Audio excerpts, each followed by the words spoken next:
Hello, everyone. Welcome back to the Captain Logan Show. It is me, Captain Logan. Joining me, as always, is my wonderful chat moderator and producer, DJ Martinez. How's it going? How's it going, man? Good, man. It's so exciting to see you after the crazy week that I've had. We are back. I don't know if there'd be a show, any kind of show this week with the weirdness that I've been dealing with YouTube and things, but we're here, and it's going to be a lot of fun, I'm sure. Tonight is an Ask Me Everything show. We're going to just do lots and lots of questions, as many as we can get through. It's not technically rapid fire, but I'll probably try to do as many as I can get away with, which means, shortening things if I can, but we all know I suck at that, so I don't know. We'll see how it goes, but I'm going to answer lots of questions. Hey, I added a new Patreon perk, which is part of the reason that we're not doing a lead-in topic tonight. Tonight's lead-in topic really is Patreon questions. So the topic is lots of topics because lots of folks on Patreon asked questions on a variety of different topics, many of which I don't even remember now. I read them all when they came in, but it's been a bit, so I know DJ's got them. I now have them, sir. So yeah, so you know what they are. Don't even worry your pretty little head about it. I've got it. We're going to start doing this. We're going to front load Patreon questions. So if you want to really make sure that your questions get talked about, and especially if you can't be there, your questions or topics, especially if you can't be here when we shoot live, you can become a patron at just the $2 tier. And on a weekly basis, you can ask me something, and I will do as many of them as I can get away. Yeah, I keep smacking my mic arm. I thought you added a gong to the show. It's been you know what, though? I've always wanted to. I've thought about it. I've thought of a desk gong. Exactly. Hey, what a perfect time to add it. Patreon questions. Boom. Bing. Oh, man, that's such a good idea. That is such a good idea. I'm going to do a Patreon, pardon me. I am going to do a top super chatter price tonight. But you know what else I'm going to do, DJ? I don't know what they cost, but if we hit $100 tonight, I'm buying a desk gong. So that's the other. So Patreon. So I keep saying Patreon because we're doing this Patreon thing. So super chat goal. If we hit $100 tonight, I'm buying a desk gong. And if that doesn't happen, I'll get one eventually. But I'll do it. I'll do it this week. I'll order one. I'll order one tonight if we hit $100 tonight. I love making up this stuff in the moment. It's fantastic. If you want to hear a desk gong next week, get us to $100 on Super Chats tonight. We're going to do it, man. It's going to be exciting. I think you're also going to be excited, though, about the top Super Chatter price tonight. But before I get to that, help me to not forget, okay? Because I got to create suspense, but I'm also horribly disorganized. So help me try to get there. But remember to do that. But anyways, so I'm going to do as many Patreon questions on the show as possible without shafting the live viewers. So this first week, and by the way, the show is just going to be once a week for the foreseeable future. I'm having to streamline and back things off a little bit. I announced this in social media, but in case you missed it, a couple days ago, I need to kind of prioritize things, spend more time with my family, work on my writing, that kind of thing. So I'm still going to be here. I'm still going to make videos, but I'm going to primarily just be working Wednesday through Friday as far as the regular streams go. Then occasionally you'll see me with other random videos and things that I just have time to do and feel like doing in the moment. But DJ, don't let me start series right now because I just don't have the time, Like if I come to you and I'm like, you know what we should do? We should do every episode of the original Outer Limits. He's going to be like, nope. We don't have time to do that. Nope, not going to happen. I'm like, but DJ, you've never seen the Outer Limits. And he's going to be like, I know, but furthers my... I know, but we don't have time. Okay? And be like, what about Unsolved Mysteries? Let's do the original Unsolved Mysteries. No, we don't have time. Solve the mysteries. Yeah, let's solve them 30 years later. Unsolved Mysteries Revisited. And yeah, and we can even do the new show, which is fine, but doesn't have the announcer guy and that, or the what was his name? The guy that reads the... I have no idea. All the background and stuff. I can't remember his name, but he's that and the theme song. That's why people watched that. I had that theme song stuck in my head from just seeing it as a kid for like 25 years. Like, I had not seen an episode since probably 1996, but it just stuck. It just stayed in there. It's a good theme. Isn't that crazy? Anyway, so I thought for this first week we would go ahead and tackle most of the questions that were asked. Now, at least one person asked multiple questions. We're only going to do one of those. But so $2 a month on Patreon gets you the privilege of a question weekly unless we get too many, and then we'll make sure and cycle through and tackle people. DJ will help me organize this, but we'll make sure to tackle people that don't get read as often or didn't get read last week or whatever. So, you know, if we heard from you last week, but I've got to cap it off, then we'll do somebody else the next week. But I'm hoping to be able to do all of them. My thinking is, because we got like 10 or 12 questions this time, and I figure that won't happen every week. I figured that was probably just because this is new and people were excited about it. So so we're gonna front load tonight with those, and then regularly we'll probably do like 3 to 4. Is my thinking. But consider jumping onto that if you're so inclined. I wanted to do a little bit more for the $2 tier, and After Dark will be back next week, in case you're wondering where that show is. So anyway, DJ, tonight's top super chatter, and we just got a $10 super chat from Mojo Froyo in Comics, so he is in the lead, and you know, because that's how math works. He's the only one, you know, and one is the loneliest number, so don't let him be all by himself. But and if you don't want to leave a super chat, thanks a bunch just for being here. By the way, you guys are just wonderful, and we'll try to do at least a couple of pre-written as well if we have time. I gotta get through this preamble. So, DJ, the winner tonight of the super chat winner is going to get their YouTube handle referenced in the Spawn Your movie script.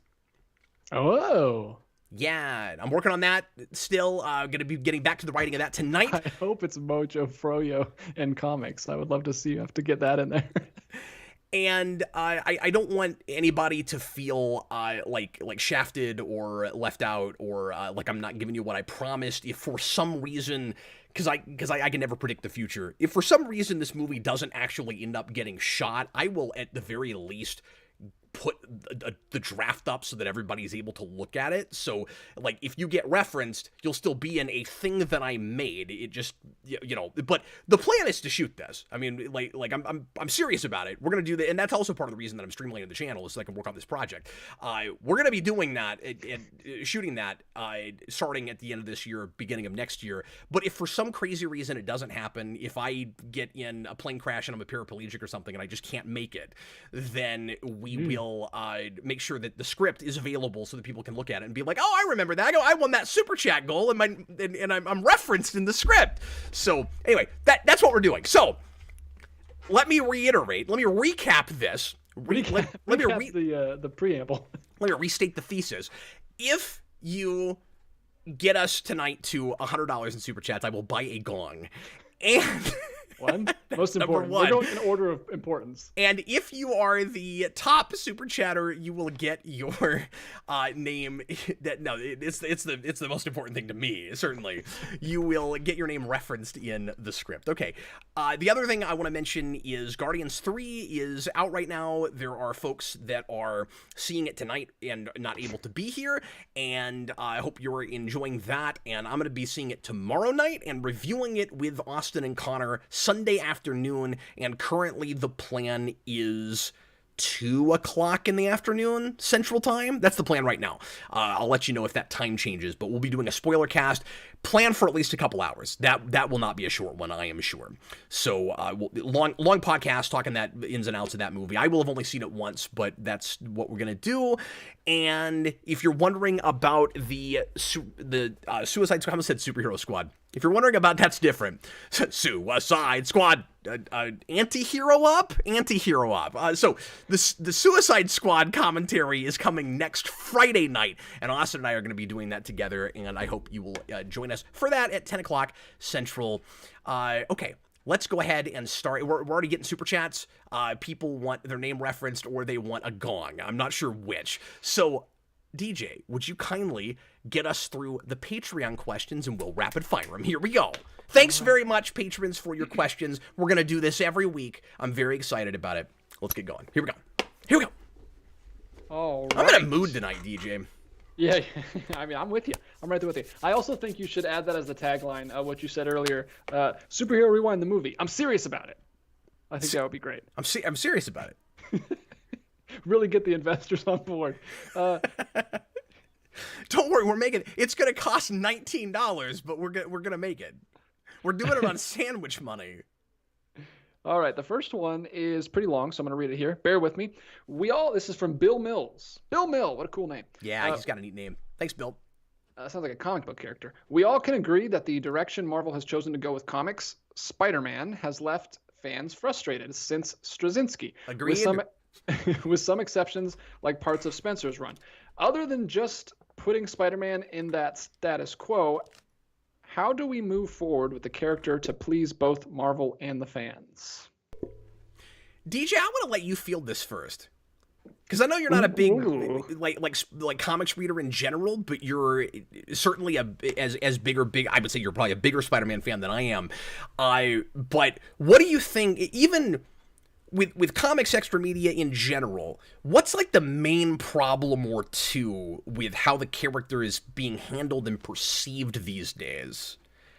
Because my immediate reaction is, we'll take it back to brass tacks, make it what it was. Like, what are we missing? Well, it's hard for me to answer this because I have absolutely no idea what has happened with modern Spider-Man, because I have never read a Spider-Man comic past like the first run of Ultimate with Bagley and Bendis. So I don't know what the heck Spider-Man is in comics these days. If he's what he is in the movies, I won't like it, because I don't think that's what he is. Because in the movies, he's this big, huge, universe jumping crazy event hero now instead of... No, that's exactly what he is in the comics. I mean, that's why that happened, right? Ugh. It started with, he's got to be a business tycoon. He's got to have his own like corporate enterprise. And then it turned into, it's all about interdimensional travel and like celebrating the history of the character and the sheer number of them in different universes and stuff, like he's Batman. And yeah, that seeped into every part of extra media. That's why I knew you would have an answer for this, because it's exactly the same problem. I mean, it's everything you're always complaining about. Yeah, I mean, I don't know how you would fix it without just hard rebooting, which I know they never want to do. I guess you could just kind of start from whatever age he is now. I don't know what age he's supposed to be, college or something, and then just kind of, what I want from Spider-Man is just one continuous story. Just keep aging up, keep going with his life. I don't need to stay in one area of his life and just expand that into infinitum. I just want his personal story with his personal relationships. And, there's superhero stuff too, but that's what I like about Spider-Man. I don't know if that's what the general public wants about Spider-Man, especially this this newest generation, since they grew up with kind of a different Spider-Man. But I don't know how you do that without rebooting. I know comics people never like to reboot. Yeah, I feel like a lot of people, and this goes without saying, but like, I think a lot of us are just disenfranchised with Big Two these days in general. Like, even people that have continued reading, I just hear a lot of complaints. I hear a lot of, I can't get invested. And these were complaints even, 15 years ago, but it's even worse now, where like the status quo is changing too often. There's a lot of things that people perceive as kind of political pandering that people don't like, particularly at Marvel, maybe more so than DC. A lot of like focus on one big character or team that gets 1 million books and everybody else gets kind of put by the wayside, et cetera, et cetera. So I don't know that you have to worry so much these days, DJ, about even at the Marvel side, people not wanting a reboot, because I think the overall continuity in world is kind of broken to a lot of us.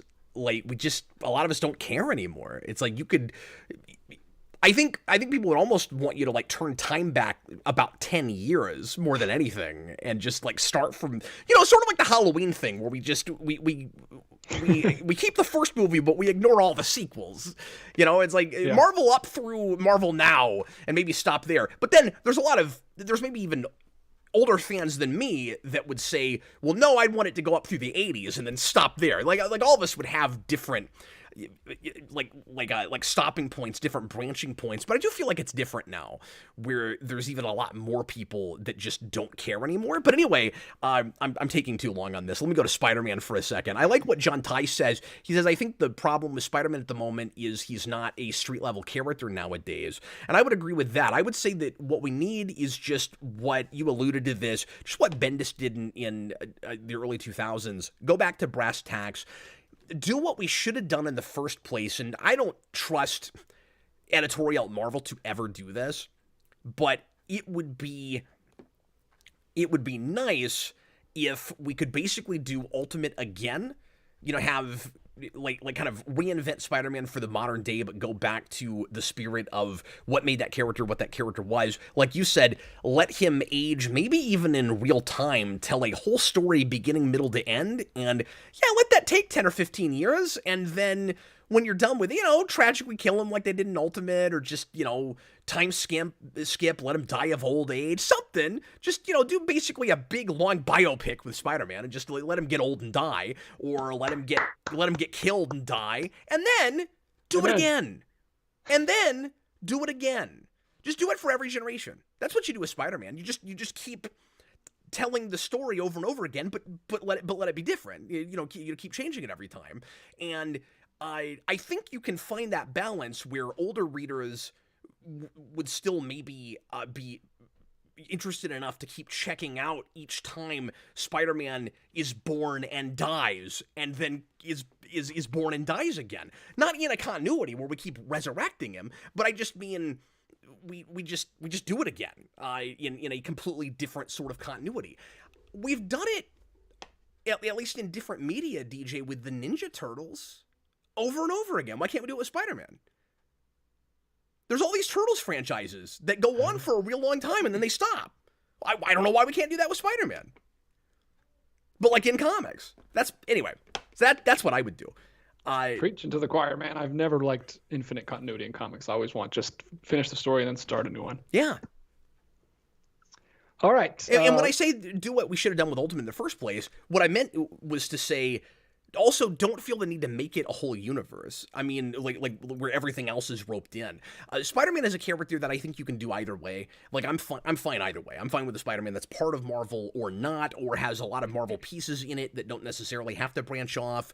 Or if you branch off and it becomes another whole universe, at the very, very least, don't make it part of a multiverse and suck it back into 616 again. But it seems like that's always inevitable. I mean, we're apparently in comics, they're resurrecting the Ultimate Universe again right now because we're just out of ideas and we have to go back and stroke nostalgia bone over and over and over again with everything. 23 years, so who cares? We got to go back. At this point, who cares? I don't know, man. Anyway, SS Jerry. When do you predict you'll have another book published, and which would it be? So I'm writing this movie script, and immediately after that, I'm going to be launching into I haven't talked about this, but I'm going to be launching into research for a novel that I've wanted to write forever, and that I actually am going to be co-writing with an author in my creative writing workshop whose sensibilities are similar to mine, but he's also a very different writer. He's very funny. He's I think about my age. He's British. He has very, very quirky British science fiction kinds of sensibilities. He is a big Douglas Adams guy. He wrote a book that we workshopped cover to cover, and it was very much in that kind of vein. And anyway, I'll give you the real general premise of this. I don't think I mind bringing this up and telling you what the book is about. I want to do this forever. Nobody steal this because I'm working on this, but no, I'm gonna be working on a novel called Velocirapture. Yay. And it's simultaneously about dinosaurs and religious cults. And the awesome. Perfect. Yeah, the two things that go together like bacon and eggs. And the basic premise is that it turns out that raptors, because I love raptors and I have put a raptor, a mention of a raptor in almost everything creatively I've ever done, and I, at least, fictionally. I don't know if there's one in Spawn Year. If there's not a raptor in Spawn Year, that was a mistake. But anyway, and surely... Just wait for the full animatronic raptor in the Superhero Rewind movie. It's going to look awesome. I'm sorry, I gotta write this down. No, I've always wanted to tell this story where we find out that the reason that raptors, along with the dinosaurs, disappear when the meteor hits in prehistory is not because of the meteor, but because they ascended to another plane of existence, and they are a pantheon of gods. And because that's how cool raptors are, is they're just so cool, they got to ascend to a greater plane of existence. Kind of like those aliens in Stargate. And they eventually, so there's prophecies, and I'm going to use this as a way to kind of parody prophecy stuff I don't like. And then they kind of return sort of a la biblical, like Judeo-Christian biblical rapture. But it's different because they're dinosaurs. And... Anyway, that's all I want to say about it right now, but I'm going to be doing some research for that soon, and then we'll start writing that book. And I've never co-written a novel before, and it's going to be a really interesting process, the way we're talking about doing it. Sweet. Bob Garland, I have seen Velocipaster. You did it live? Yeah, people are talking about, a lot of people are saying you should watch Velocipaster. You did a After Dark on that. I did. It was unfortunately kind of underwhelming. There's some really funny stuff in the first 20 minutes, and then I was bored to tears. Yeah, we didn't have a good track record of blind commentaries on After Dark. Almost everyone was a dud. Maybe everyone. We've done a couple that you've not been there for that were a lot better. Well, that's good. But glad once I left. Hopefully, the next time you actually have time to do one. Well, the problem is we always have to start after 10 my time, which is 11 your time, because of Austin. It's Austin's fault, really. Yeah, and so like DJ's never able to be there because he has to get up and go to work in the morning. Yes, sir. I got to get up. My kids like to get up at 6:30 now and come in and wake me up. It's great. Elliot Slater. Hi. Favorite age of comics? For me, it is bronze.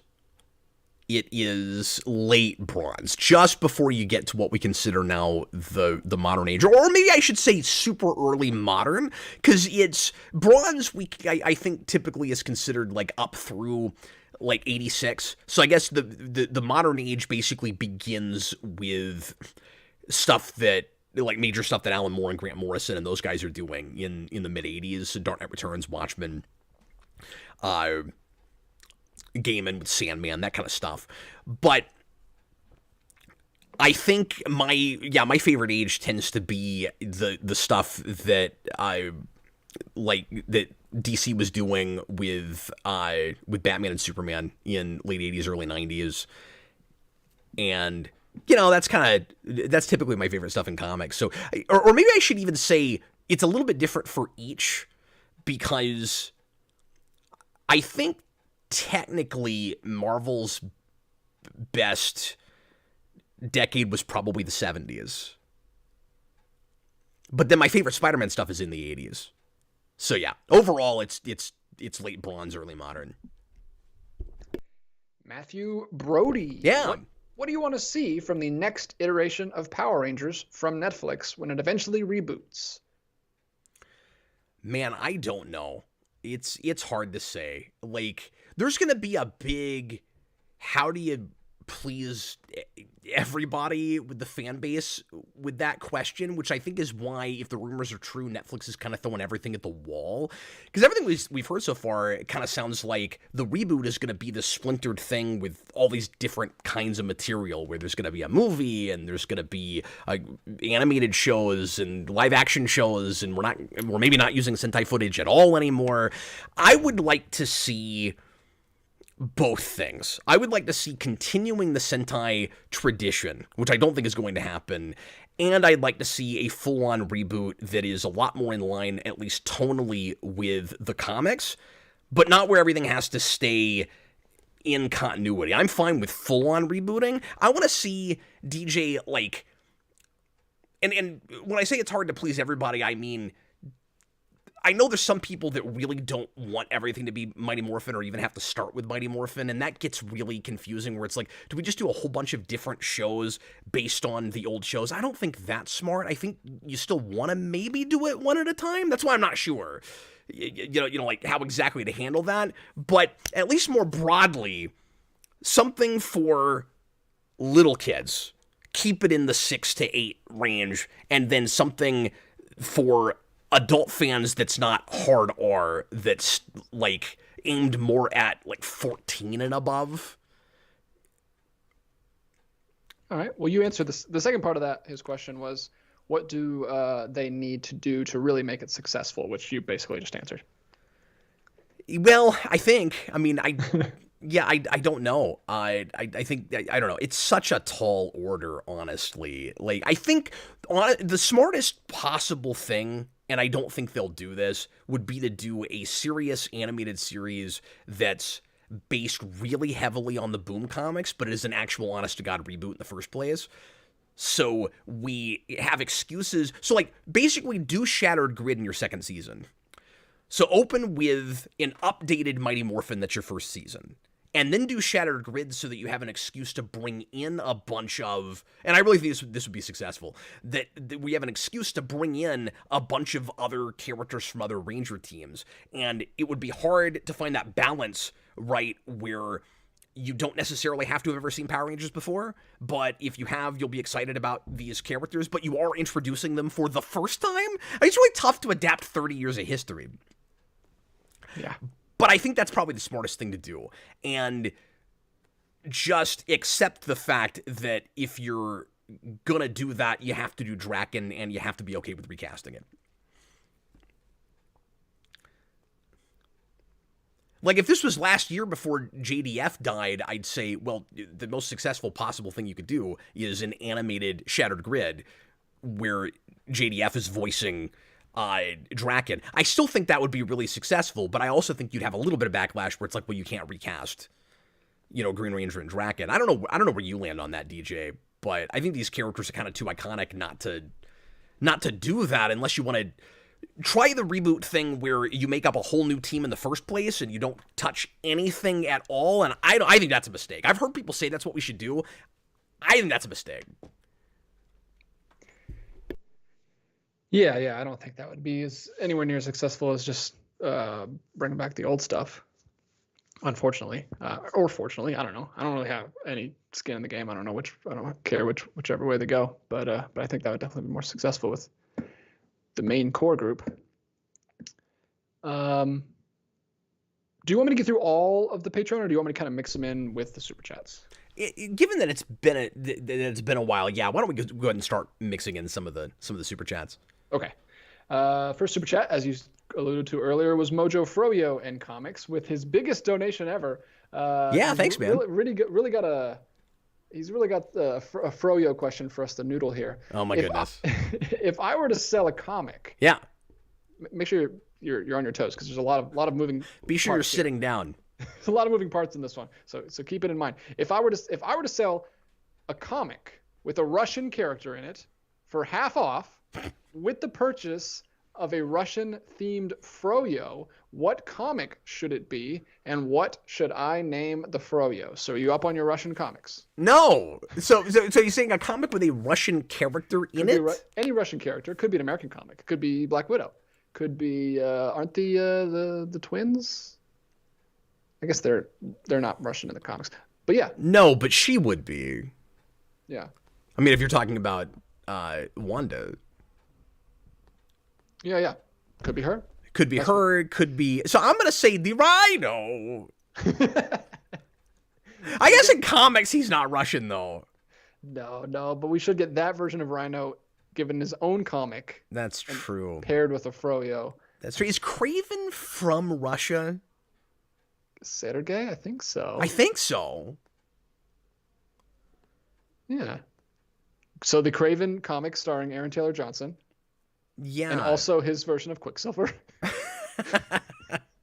Well, I want to go there because a tasty Froyo that has the word Kraven in it is just right there. Right? Craven. You're craving it. Yeah. That should be Sony's slogan. You craven? Are you craving the It's Craven? Craven time. It's the new Morbin time. That might be my least favorite meme of all time. It just bothers me how things like this, people latch on to stuff like this and actually think it's in the movie. Like, that movie is... I get that it's dumb enough that you could maybe imagine it, but I don't know that people latched onto that hard. Like, oh man, does he actually say that? No. I got so tired of hearing people ask that too. Oh, they did. Wow. Oh, I had that like 5 different people I had to talk down with that. Like, no, he doesn't actually say that. You just saw it on the internet. It's not. Anyway. Oh, Colossus. No, that's good. But and Colossus is good too because it could be a gigantic snack. Yeah. I don't know what the flavor is. Metal. No, I mean with Craven. Oh. Metal. Animal blood. Both of these sound horrible.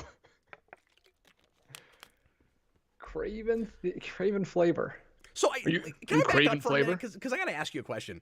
So with the whole like Power Ranger reboot thing, when you say you have no skin in the game, like, so you just don't have any interest in like in like Power Rangers for older viewers? Like, you wouldn't watch it?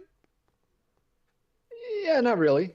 My main interest in Power Rangers was for the stunt stuff, so I don't really care about an animated series. Oh, that's a good point. Yeah. I was just wondering because like you watched the 2017 movie. I did. That was a long time ago for me. Very different. I'm a very different person from 2017. Now I got no time to there's not even enough time in my day to watch like the things I really, really want to watch. I'm so behind on stuff, so I really got to choose my content super, super carefully these days. So yeah, very different. 2017. Wow, that was before I had any kids. I was just living free, seeing whatever I wanted. I remember I saw that in a theater downtown in Atlanta, which I've never done. It was the first time. We were in the city at night for some reason, and we just decided to go see it. And we had to sit super close, and my wife got very sick because we were very close, which we never do. But it was like sold out. So weird. I have a memory of that. Yeah, it's odd because that movie didn't perform real well. It was sold out that night, whatever. Atlanta was into it. But yeah, so do we cap off the Craven Froyo? Yes. Let's move on, Joey. Well, of course, these two always come in a pair, it seems. The Froyo and what is a super chat is our next super chat. I love that they always seem to message right after each other. $2. What is the purpose of Mountain Dew? Give me cancer, I think. Put me in a sugar coma. Yeah. I mean, it's like any other soda, right? Like, it tastes good. And give me... Yeah, I don't think there's I mean... It's to be addictive so that you'll keep buying more of it. Exactly. It's addictive so that they can make a bunch of money on you. It's a super addictive substance that doesn't have the sort of stigma attached like cocaine, but is as addictive for a lot of us as cocaine. And there's a lot of research to back this up. But anyway... It's maybe the best what is a super chat question you've ever answered. Well, it's just the sugar in it, certainly. But yeah. Anyway. Josh Galisano takes the lead with a $15 super chat. So you're gonna have to reference Josh in your script at this moment. At this moment, yeah. Thanks, Josh. Appreciate you, man. Are there any Superman or Batman stories you'd like to tell?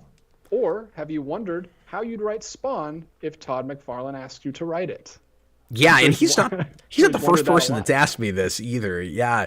I don't 100% know what I would do with Spawn. I feel like I would have to full on reboot it. I wouldn't want to come into Spawn with all the baggage. I wouldn't even want to come into Spawn with the baggage of the first 5 years.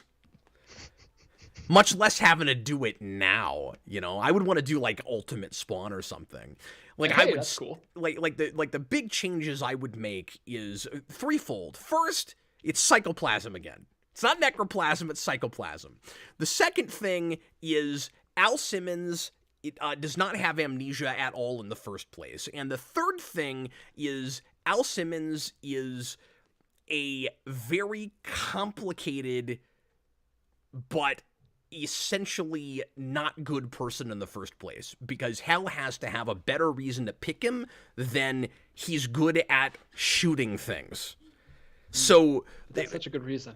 you know, he's gotta. There's got to still be enough humanity somehow left in him that he's interesting to read.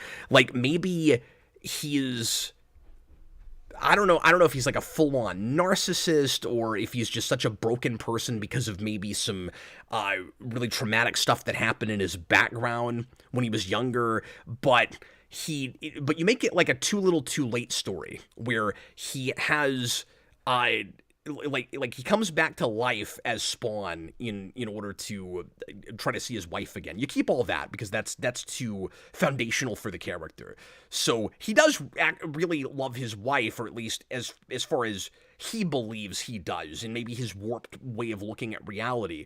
But then you have this kind of, I've never thought about this before, but the way I would do it is he would have this kind of like shattering change of heart and worldview where he would suddenly realize all the mistakes he's made in his life and take real personal responsibility for it and spend the rest of his afterlife trying to atone for things that before he would have blamed on everybody else and wouldn't have even taken responsibility for, even appreciated was his fault. So like it's too little too late. He actually overcomes something, but he's a dead charred corpse that's walking around with all this power that he's got to decide what exactly he's going to do with. And that's how you make him an actual superhero. And there's a little bit of that in Spawn in the first place, but I would go more full tilt with it. And then of course I wouldn't constantly retcon things every 50 issues. But that's what makes it interesting. And then did you have any response to if there was any Superman or Batman stories you'd like to tell? Yeah, I mean, I've answered this one a lot, and especially for Batman. Like, I always go to the serious 60s Batman idea, where I've always wanted to reinvent original 60s Batman villains as more, serious, disturbed, kind of Arkham inmate characters.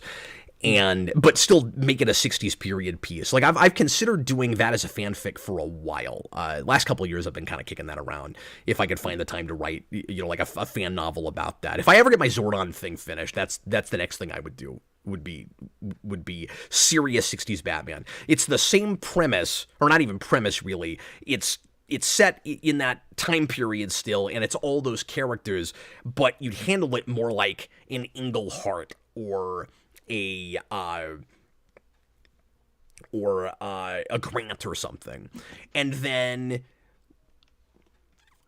Superman, I have a hard time not just always going back to Krypton. Just wanting to do some kind of cool Drell specifically story adapting or the something. TV show into comics. Yeah. I have always been fascinated with the Batman and the Superman switching places idea. And I know there is, because I've read it and reviewed it. I've always liked the Speeding Bullets book, where Bruce Wayne is actually Kal-El, like he's Kal-El is raised by the Waynes and sees his parents murdered, and so he becomes Batman instead of Superman. And I'd kind of love to just take that idea and run with it, where instead of just a one shot, like you keep going with it. Because at the end of that, he's wearing still a bat suit, but it's got the Superman crest in it, and he's like full on just flying around in a bat suit. And I'm like, oh, what happens next? I want to do more of that. So that's not my own original idea, but I would want to take what is basically a pilot and turn it into a series. Get on it, James Gunn. Make that a movie. Because the other side of that is what happens with his whole rogues gallery. I mean, with Superman's. Like, what is going on in Metropolis if there's no Superman? They're just killing Batman really easily because he has no powers and he has no money. He's just being murdered by Superman villains. Yeah, like would it actually be switching places? But how exactly would that work? You'd basically have to have the Wayans. See, you can't do this. You can't do, because he would never become Batman. The Wayans put their son Bruce up for adoption, and then all the way in Smallville, Kansas, the Kents adopt him, and then the Wayans, even though they gave up their natural-born son, still raise an alien child that they find in an alleyway? That doesn't make any sense. You can't really switch This one has superpowers. He's way better than the one we gave up. Let's raise him. Yeah, I don't think you could really switch it. like a Freaky Friday situation. Sounds good. Oh, it sounds horrible. Anyway. John Ty, what makes a good event comic for $2? What makes a good event comic?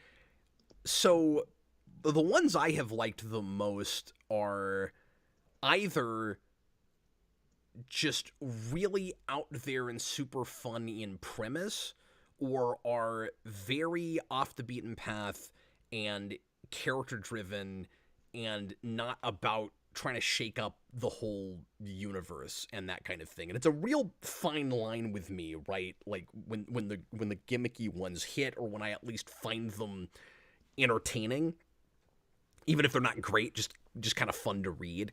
Like I always had that with Amalgam. Like it's stupid, but it's fun. It's really fun to read. The hardest thing, it seems like sometimes in events, is to get all the major characters right, and to not have somebody acting out of character, so that you can fulfill some kind of editorial mandate or just get it where you're really wanting it to go. So, examples of that are like Civil War, where I just don't feel like Iron Man is at all in character in that book. So I guess you need a premise where I buy that so much of the universe has to be involved, and it's worth splintering out into everybody else's books, or at least having a big maxi series or mini series that all of these characters are engaged in. B, that if it's supposed to be this real important game-changing thing, it doesn't feel like it's reset immediately after, or even a year after. Like, it's got to have a real, actual, honest-to-God ripple effect, or it's got to be the kind of story that's just not about that. So, I don't know. I'm being kind of vague. I guess what I'm saying is just, like with everything, you have to keep it character-driven, and it's got to be about telling a story before it's about getting everybody to buy a crazy premise. But I think you can do both, is the thing. I mean, that's why I like stuff like Blackest Night. $5 from Goofster123. I guess just be creative and smart about your. I don't know. Sorry. Because where I'm at right now is I feel like my answer is exactly the same as what makes a good story. I guess, you know what I mean. Like, I don't know. A good event is a good story. Like it just has to validate its existence as something that you're interrupting everything else to put out. Mm-hmm. And I'm saying that for giant crossover events, because I assume that's what you're talking about. Yeah, and it also has to warrant, bringing everybody in for. You don't want most of the universe just standing around, because it's not that big of a event. I don't know. You kind of gotta get everybody involved, especially when you got a bunch of powerful characters there. Exactly. You don't want to bring Captain Marvel in and then just have her knock down Thanos' ship and then not do much else. Yeah. Build up to her coming in. And you especially don't want to shoot that before you give her her own movie. that releases before you see that. That's a mistake. And that happened. That was a little weird. You know about that, right? What do you mean? So the performance that she gives for the 6 seconds we see her in Endgame, they shot that before they shot her movie. So she hasn't played the character yet. So she seems like a completely different character in that movie. Yeah, because they shot those movies like kind of back to back. Yeah. That was a giant mistake. You can tell she's kind of, and it's not her fault, but you can tell she's kind of floundering, where it's like, I'm playing this character thrown in the middle of the Avengers, like I'm just this Deus Ex Machina. And then she got to, and I still don't think that her character is drawn enough in her own movie, but then she at least got to live with it longer and make as consistent a performance as she could. Yeah. In her movie. God, it's so weird watching those in the order they came out. Yeah, well, it's even weirder watching it in chronological order, which some people do. And they watch that first. Or I guess it would be second after First Avenger. I know. I hate that. and it becomes kind of a chicken and the egg thing, because I'm like, would it make me hate? I'm overthinking this. Would it make me hate Captain Marvel a lot more thinking retroactively back to it if I watched it chronologically when I get to Winter Soldier, or would I get to Winter Soldier and I would be like, well, that doesn't track with the cat thing.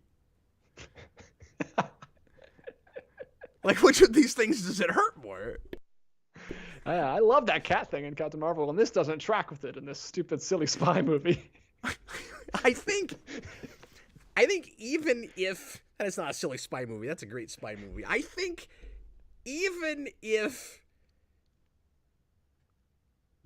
Winter Soldier. I think even totally being facetious. I think even if I hadn't seen Winter Soldier, the cat thing is still stupid. I think, but it's way worse when you know that. Anyway, it's just cheesy and dumb to do with like a very serious character. Goofster123, $5. As a writer, what's your biggest bad writing habit? Mine is comma splicing like a madman. My first drafts are more comma than periods. Oh, if we're talking about on a technical level, it's semicolons. No, not semicolons. It's dashes. I freaking love dashes. I go all the time. Dash crazy, man. Did you? I know it's been a. You interrupt your sentences with like other thoughts a lot. Mm-hmm. Yeah, or I just use that and make sentences longer when I don't need to, and like when it totally could just be a new sentence. But I love what it looks like. I think subconsciously. Like I know it's been a few years now, but when you, because you're one of the only people that's actually read the prose version of it's all prose, but that's read the print version of my food novel. Did you notice all the dashes? Like I go dash crazy. He's a dash man. He loves dashes. Hey, there's worse things to be addicted to. Okay, like how many more Patreon questions do we have? We have one, and I'm skipping. You told me to only read one from each person, so I'm skipping a few. Yes, please. 1, 2, 3, 4. Okay, I'd like to finish those before the break. We've got 12 minutes. I feel like we're tracking pretty well, actually. We're doing great. Let's rapid fire these. Okay, go ahead. Sakib, I'm so glad we get to take a question from him because he's always sleeping across the pond when we're doing That's these. part of why I wanted to do this. Is I know we've got folks in the other side of the world, or not. That's not the other side of the world, but several hours in a different direction that can't ever be here live. Yeah, but big patron, big guy in the Discord. Sakib, by the way, I should have done this. No, you're fine. I should have done this years ago. I don't know why I didn't think of this until this week. I'm like, why don't we have Patreon quite 266 episodes in? I love the comments on your post about this. Like, wow, that actually sounds like a good idea. Yeah, that made me think. Most of my ideas are like loser ideas. They're like, oh, wait, that's actually a good idea. Good job, Cap. I know, that was my favorite. Sakib Tariq, if you could adapt any superhero into a game /show /film, which would it be? Just got to make a whole franchise. Franchise! God, I want to watch that right now. You've got a whole cinematic universe of those now. Of the Founder? Oh, well, they're not connected, but there's so many Founder movies. Oh, that's good. I was like, wait, when did Michael Keaton play Ray Kroc again? They need to put out a box set of the Founder, Tetris, Air, Blackberry. Ray Kroc just walks out at the end of Tetris, and he goes, "You're part of a grander universe." Capitalism. He's like, "We're gonna install Game Boys in every McDonald's with Tetris. And we're going to have Tetris Happy Meals." Yeah, and kid gets a free pair of Jordans in their Happy Meal. Exactly. No, you're onto something. This is a good idea. It's a terrible idea, but it would make money. It'll seem better after after you've spent a couple years writing Velociraptor, and then you'll move on to this cinematic universe. Anyway, I'm sorry. What was the question? Okay, so I have to pick a character that I would turn into all three of those things. I mean, it's like he says / like game / show / film. I don't know if he means. So does that mean each, or? Usually / means and though, right? Yeah, I don't know. I guess something that would be good in all three. But like, are they all tied together, or are they separate entities? Like, is the idea, what's the next big franchise that we haven't done that with superhero characters? Because like most everybody now, that you can think of, even a lot of the real obscure stuff has shown up in something, if not gotten their own show now, right? Like, there's a lot of things I could pick that have gotten a movie or a show but never got a video game, or never got a great video game. Like, you and I have talked about Daredevil a lot, that we need a great, Arkham level, not necessarily ripping that system off again, but just an Arkham level kind of Daredevil game. I kind of wish I had read it without the slashes and just said, adapt any superhero into a game show film. Because that would be awesome. Let's have game show films. Yeah, let's make that a thing where you go to the theater and, like, it's Price is Right, but it's like they're giving away the sorts of prizes that would get them to a big budget film, like a big film budget. Big prizes, yeah. So, like, this is $100 million game show. We're giving away islands in this movie. It's really quickly sidebar about and then I'll actually show. answer the question. I think I have a couple of ideas. Go ahead. Have you heard of this show called Jury Duty? No. My wife just watched it. It's a reality show, but everyone on it is actors except for one person that they're like playing a prank on. He actually thinks he's on jury duty, and they're filming a reality show about just jury duty. Oh, I wish that wish that had been what happened with me when I went to jury duty. I wish I was on that show. It's literally like the Truman Show. It's like, it's crazy that they've got all this stuff orchestrated. I'd watch that. James Marsden is one of the jurors. Like the real James Marsden. It's amazing. I haven't even seen it all, but my wife watched it. I was walking and he's not pretending to be somebody else? He's just being James Marsden. He's playing you like have to, because what if the contestant... Oh, and he knows him, yeah. Like recognized him. Oh, and he like talks about... Oh, it's amazing. Because he's acting like a huge douche. Like he's this like if you... Like the stereotype of like a Hollywood actor. And he starts talking about Sonic, and the guy that's actually the real person who doesn't know everyone's an actor. Well, he knows he's an actor, but doesn't know that he's acting.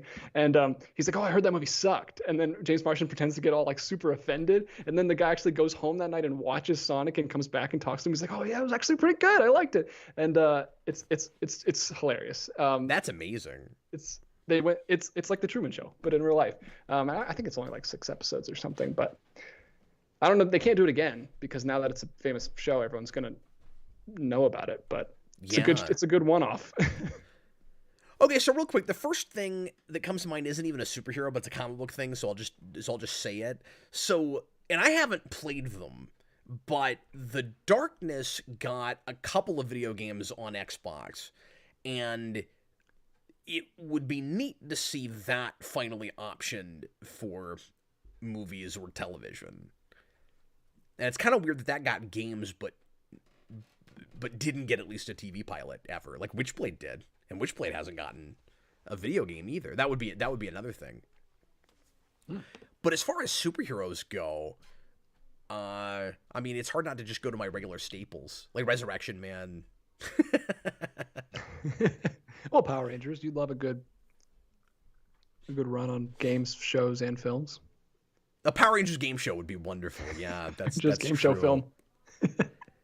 With I mean, there's lots of game show-esque villains that you could use. See, now I'm getting self-conscious because I'm like, oh, DJ doesn't actually care about Power Rangers anymore, and I talk about Power Rangers way too much. Like, oh, speaking of, I know you don't buy the Power Rangers figures anymore, but would you buy it if they released a 2-pack of the Lord Zed Ranger and the Zordon Ranger? Oh yeah, in a heartbeat, absolutely. Yeah, I don't care what it costs. Yeah, no, I would have to. Well, $75, you'd buy it. The Zordon, that's close to what it would cost because they'd be 27 a piece. It'd be 60 or 65. Yeah.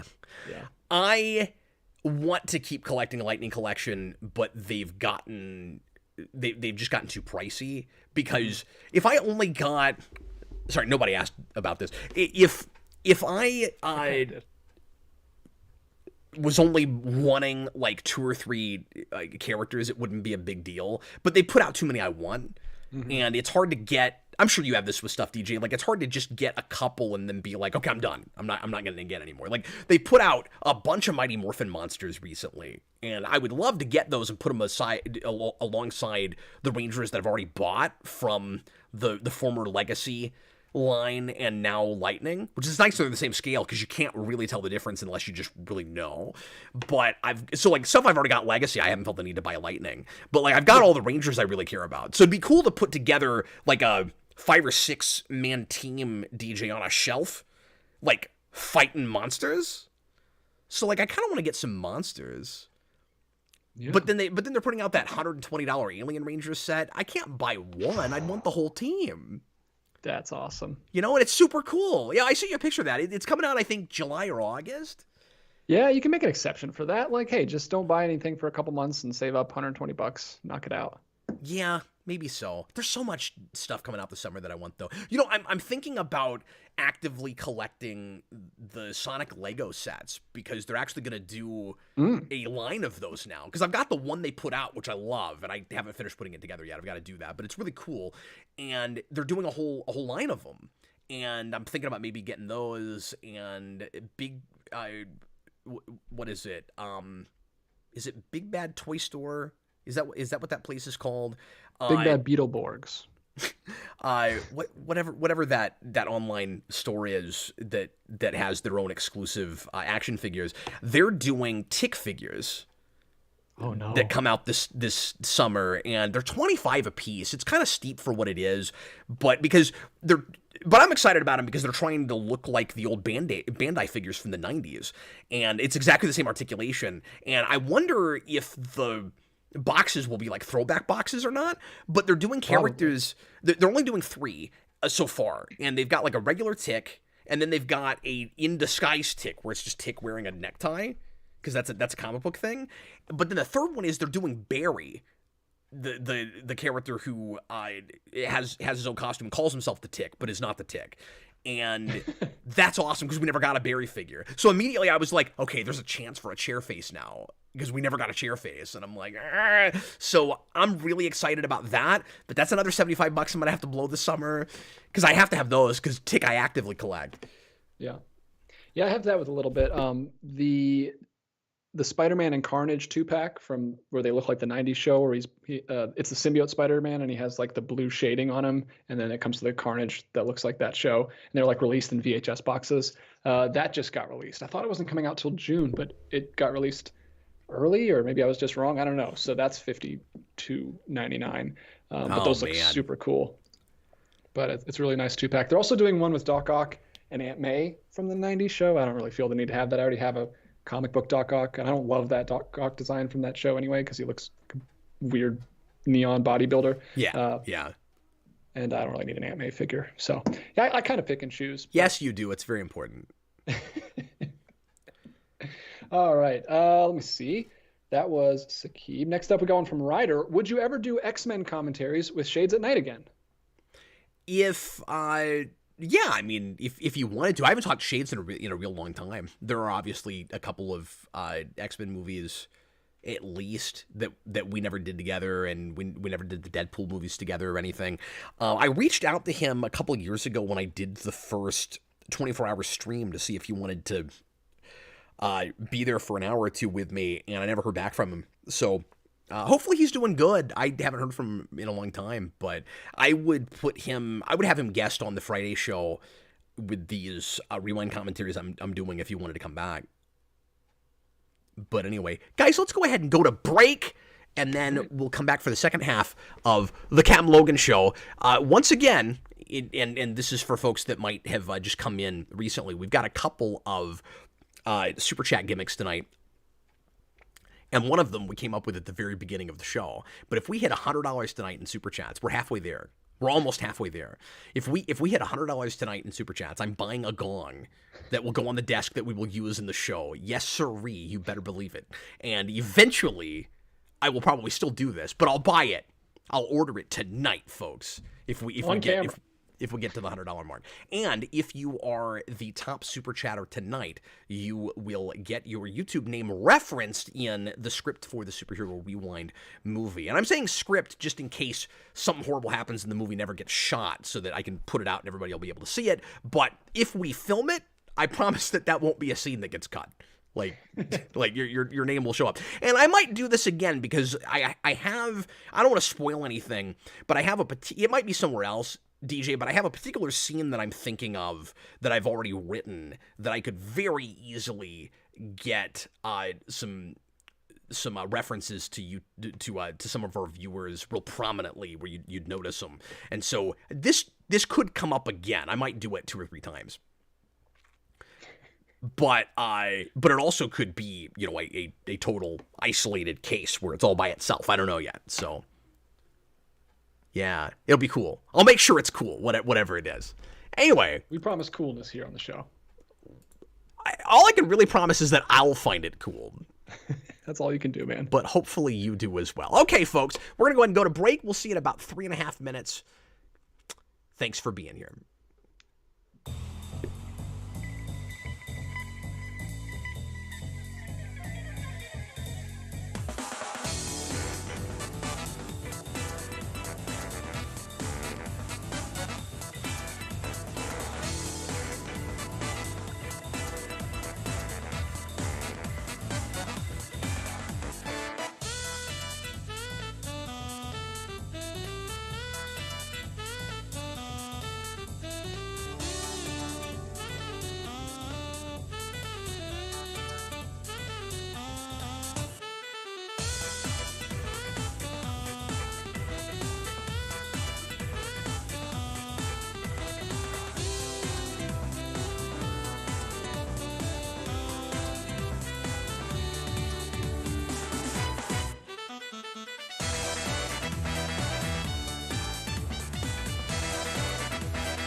At Earl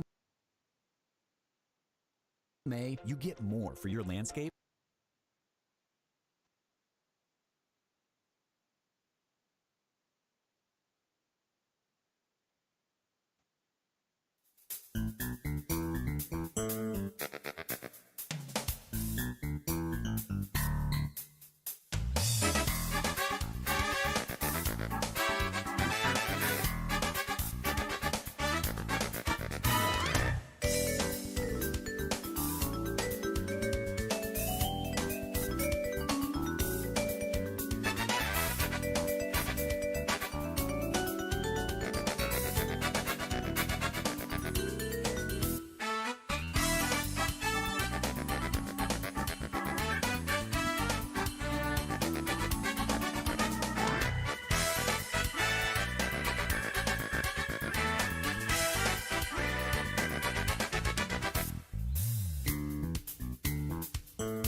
And we're back. It's time for the second half of the Captain Logan show. Once again, if we get to $100 tonight in Super Chats, I'm going to buy a gong. And we're going to use it for all kinds of random things on the chat. And we're going to make, I mean, it's going to get obnoxious.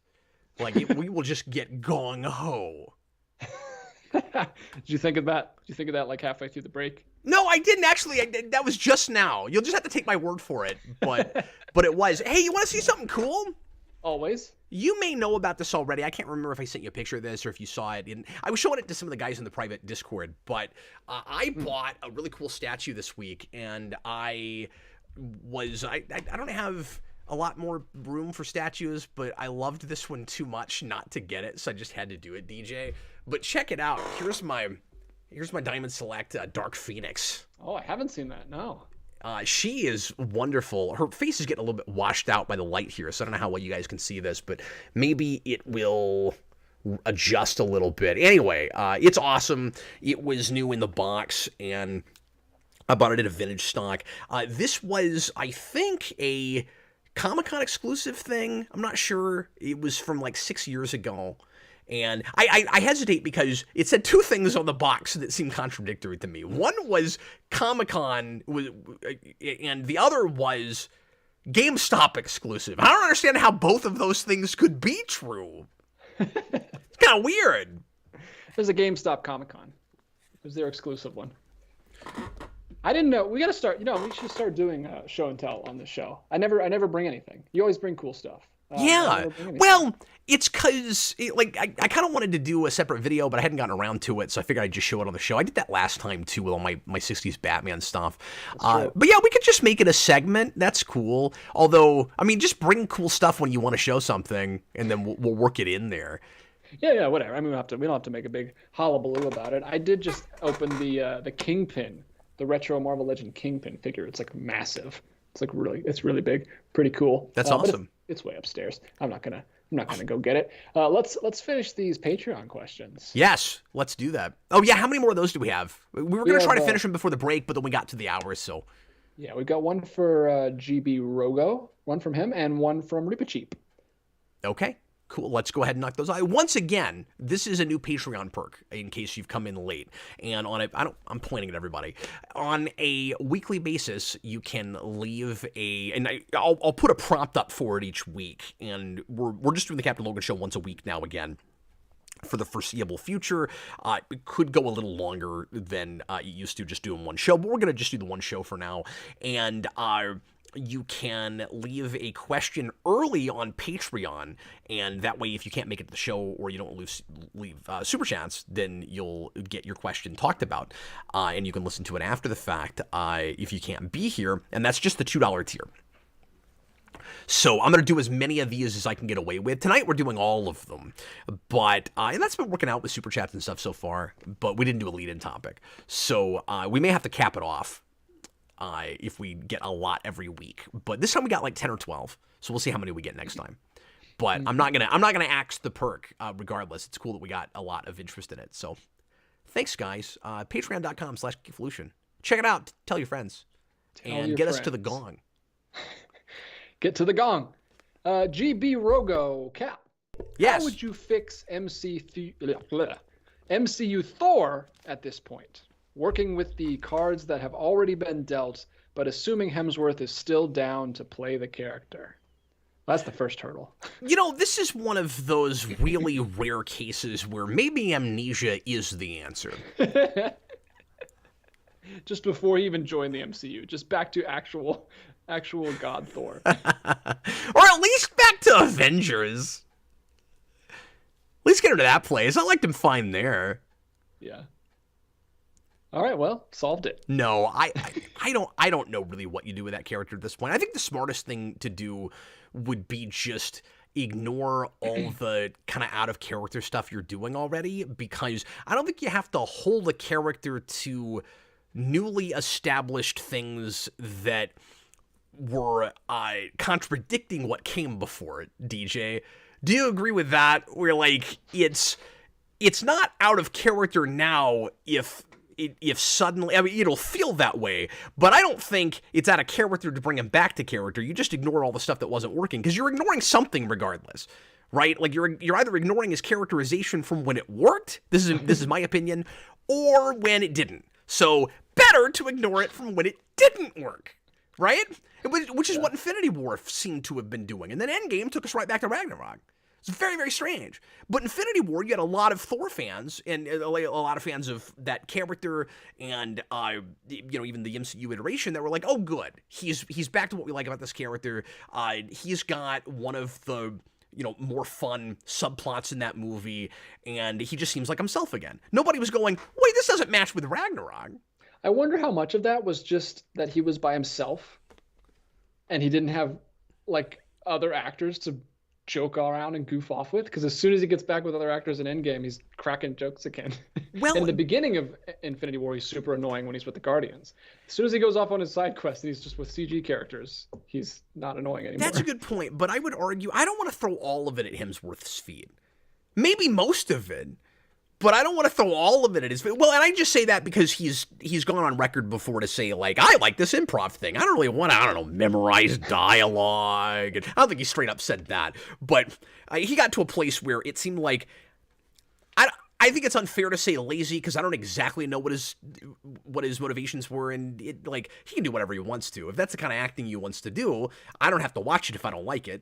Yeah, exactly. If he's swinging paychecks for it, then but whatever. I don't make your money however you want to make your money. If people will pay you to do it, that's fine, but don't change a character midway through. Like, don't sacrifice a character for somebody's preference in doing that kind of acting now that they've gotten a taste for it, because it reads like self-parody to me. And the only reason it worked is because people didn't care about Thor 1 and 2. If you did that with any other MCU character, if you'd started with it, everybody'd be like, what are we doing? And I've always said that about Rises too. If you started the Nolan Batman franchise with something closer to what Rises looked like, just in how a lot of that story didn't make a whole lot of sense, it was kind of inconsistent, people would be like, that's weird. What are we looking at? But it had a proven track record. It's a little bit of a different situation, but it's still a little bit of that with Marvel, where it's like, well, the two Thor movies were not horrible, but kind of dull. Marvel's got this great proven track record. Now it's funny, and that's what people were liking about some of their movies. But what I was going to say with not throwing all of it at Hemsworth's feet, DJ, is some of it was situational, where it's like he's got more scenes with kind of some pathos to play in Infinity War, where it would have been deeply inappropriate not to stay on script. And with that Guardian scene you're talking about, now premise-wise, we're back to the kind of thing where theoretically it might make sense to shoot it that way. Except it's not funny, and characters seem like they're kind of out of character. If you're me and DJ, like that's how I felt about it too. But then when you get into Endgame, almost all the material they had him play was Ragnarok material. So it wasn't just he's in a scene with other characters, it's now we're doing Fat Thor. The characters he's in a scene with are, a lot of them, Ragnarok characters. So like some of it was premise as much as it was just him not being by himself. Yeah, well, I mean, he's supposed to be doing pathos scenes there too with his mom and stuff, and he's still like having to be Big Lebowski, which I finally have seen. Me and my wife watched that a couple weeks ago. Great movie. Besmirched that movie horribly with his horrible Big Lebowski outfit. It's funny you say that because I've been thinking about finally watching that because Dan requested it years ago for the channel, and I never got around to doing it. And I'm thinking about throwing it in on request. Great movie. If you like Coen Brothers, it's awesome. My wife absolutely loved it. It's like one of her favorite movies now. But yeah, it's a comedy. So it's not like jarring because you're just watching a serious end of the world movie and then all of a sudden it turns into a comedy for a couple scenes. AMC says, you know what they should have done? They should have had Thor become king of Asgard and hand off the protecting of Earth to Jane Thor. It would have been nice to have him finally have to do that because we did that arc like 4 times. Side-scrolling hero, Dan's good. I just talked to him yesterday. Dan's good. I also miss his presence on the channel. I'm going to start inviting him to Friday shows more. There hasn't been great places to put people with the schedule I had before, and I just wasn't inviting him to stuff as often. But this the new way I'm going to be doing the Rewind commentaries, it will make a lot of sense to have some different co-hosts for that show, or people joining me in Austin. Austin will be there for most of those. But also, maybe some comic reviews again and stuff. So, Dan, if you're around on Fridays, you're always welcome, buddy. Dan! We need you, Dan. I'm stuck here with DJ in Austin. we need you. Anyway. All right. And the last one, he actually had he put in 4, but we're just going to read one, GB. And one of them was specifically to me about collecting. So sorry, yeah. I'd love to talk about that, but ask it on one of my live shows or something. No, I'm sorry. I mean, you can read that one if you want to. I didn't realize that was one with somebody that had asked multiple questions. Oh, no worries. But Reap It Cheap, if you could push a button and revert technological progress to where it was in the 90s and keep it there, would you do it? I think I'm gonna give the Patrick Stewart response. For the sake of the future of all mankind. Yeah, probably. I mean, no, that'd be horrible. I hesitate because I think I know what he might be getting at with this, though.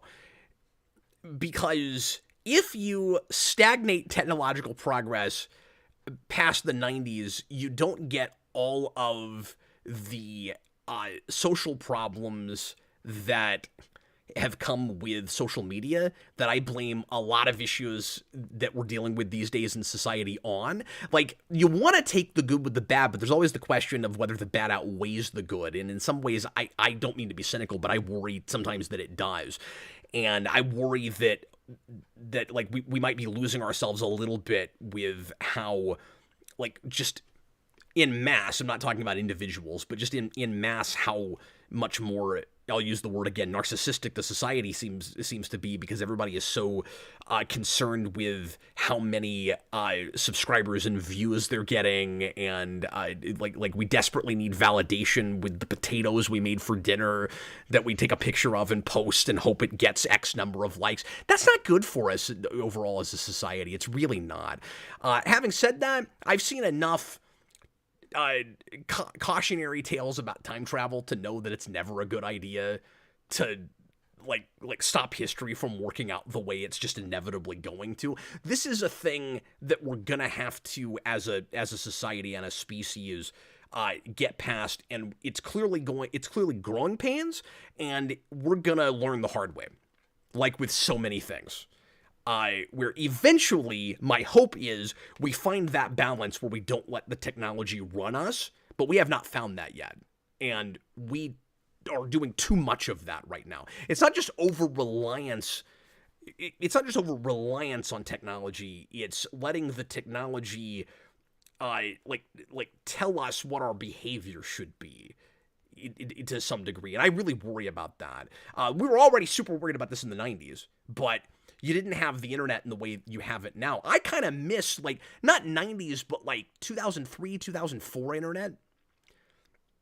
That was when I was the happiest with the internet, where it felt like we were really having our cake and eating it too, where we were getting a lot of the benefits. You didn't have widespread Wi-Fi yet. If we could have, you're talking about just technology, not just social media. So I'll say, if you could have Wi-Fi everywhere in 2003, but nobody thought of Twitter yet, that's the sweet spot for me, right? Because you get the benefits of the majority of what is really valuable and helpful for the internet in giving people a platform where they're able to express themselves without it necessarily like taking us over and changing us as much as I'm worried that it's doing. But so that I don't know. It's a complicated question. There's a part of me that would be very, very tempted, though, to just leave us in 99. Like when Morpheus says 1990 in the Matrix that 1999 was the pinnacle of human civilization, I'm not sure we won't look back in history and decide that was true. It may be. He may have been right about that. That is the end of Patreon. Okay, good night, everybody. Thanks so very much. Gong. For Back being to here. Super Gong. Chats. Yeah, what would we use the gong for? So we're gonging when we finish Patreon questions? Yeah. Every time a super chat comes in, we gong. Before we do the new question dance, we hit the gong. All kinds of uses. It's brilliant. It's brilliant. And yes, It's all gold. and yes, I get it. We could just use a soundboard, but how much more fun is it if we have a physical gong? Oh, much more fun. I'm Especially tempted if it's to like give big. it its. I'm sorry. What? If it's not like a table gong, if it's actually like a floor gong, like big one, like that would be. By the way, nice. we're still only about halfway there to the gong. You guys, help us out with this. I'm telling you, I will order it tonight. I have a. I am tempted, DJ, to give it its own camera. A gong cam. Yeah. Heck yeah. Gong. Because I was gong gonna say, cam like, for like, the- how would you see it? Well, what if I could just give it its own camera? You need to get a gong operator so we can just throw to him every time you want him to ring it. So Alex he's got his- Barron, he's got when you his own buy camera. 2 gongs, if you get to $200, no, I buy a bigger one. Yeah, that's the floor gong. That's the floor gong. Well, I don't want to promise that. I don't know what those cost. I don't know. No, it's a floor gong confusion at this point. I see what you did there. We've both done it now. Gong puns. Gotta love Gong it. puns. We'll never top cog puns, where we did like 1 million of those. Dude, I miss the cog puns. But gong puns could be the new cog pun. I'm get back telling to you, it. man. I miss watching stupid Power Ranger shows with you, man. Oh, the good old days. I miss it. Speaking of, T-Edge1, $5. Everyone knows your favorite dinosaur, but what Dinosaur. Dino hyphen SAR, but what is your least favorite? Great show tonight, guys. What happens if the Flash is actually good? Oh, that's a different question. What does happen if the Flash is actually good? I think Velociraptor happens. Yeah. It'll Pigs fly. be nice not to have my time wasted with it. Certainly. There you Also, good is a real One more. loaded word. Because that is a movie that I guarantee you is going to be divisive unless it pisses everybody off. You know what I mean? Like, I think that's going to be a real polarizing kind of movie, probably. I don't know. I mean, we'll have to see, certainly when we look at it. But I guess what I mean is, if people love it for the same reason that a lot of people enjoyed, and I'm not throwing anybody on the bus when I say this, or trying to throw shade at anybody, but if people like that for a lot of the reasons that people liked No Way Home, you're going to have this contingency of people that go, that's too gimmicky, can we please move forward and not just keep, like polishing people's nostalgia constantly. And that's where I think the divide is going to come. If Michael Keaton if people think, let me say this, it's about perception. If people feel like Michael Keaton gave a brilliant performance, it will not matter if that story is nonsense to some contingency of people, right? Yeah. It won't matter at all. It'll just Because be I don't fun- think it fun mattered time. for people with No Way Home. I don't think that story's very good. Now, you disagree with me. I'm just saying, I don't think it's great, and I think a lot of people didn't care if it was because they were happy to get to see those actors get to play those characters again, and they thought that the chemistry was there and that worked and that they got enough screen time. And as long as that was there, it didn't matter how contrived the rest of the plot was. And I think it's a super contrived plot with elements that just don't even work with some of the rules they established. Mm-hmm. Yeah, I think it could absolutely be that thing again for a lot of people. We'll see. And that's fine. Like, but I hope that we get this out of our system at some point. Like, I need those kinds of movies to either start getting more creative and tell good stories simultaneously, or I need us to get off that train. Is kind of where I'm at with it. Because I know it can be done well. I know you can win people over on it that are more like you, DJ, that just like don't want to go backwards. You could have been won over with it with No Way Home, and I know why you weren't. Is what I'm saying. Yeah. Sorry, he had another question that I didn't really answer. Oh, sure, you're right. That's TH1. What's your least favorite dinosaur? Oh yeah, I don't know that I necessarily have one. I'm sure there's some real stupid ones you could look up. Yeah, Like, I'd have to. That one looks dumb. That's what I was gonna say. I'd have to go look them up. Because there's some transitional ones that have just kind of like weird, like just not pleasant to look at. Like you're not finished. Go back in. I guess Dilophosaurus is kind of a weird looking dinosaur. Is that which one is that? I don't know. It's kind of weird looking. Oh yeah, I know what you're talking about. I'm familiar. He's got kind of an odd neck, if I'm thinking about it right, or isn't that the one with like horns? I think I'm thinking of the right name for that dinosaur. But yeah, I can't right away think of a dinosaur. I'm just like I'm repelled. Oh God, why do I have to look at that dinosaur? Don't make a Zord of that. Ugh. Ugh. Dino Thunder did a lot of Zords. I think they picked some cool ones. They picked some cool dinosaurs. They picked some good dinosaurs. The boxing gloves one was weird. Remember that? I do. It's essentially a kangaroo. And I still don't get why that Megazord was also like the power tool Megazord. Dilophosaurus is the one that spits venom in Jurassic Park. So oh, is that what that's called? Okay, I'm thinking of a different one then. Yeah, no, that one's cool. I like the coloring on that dinosaur.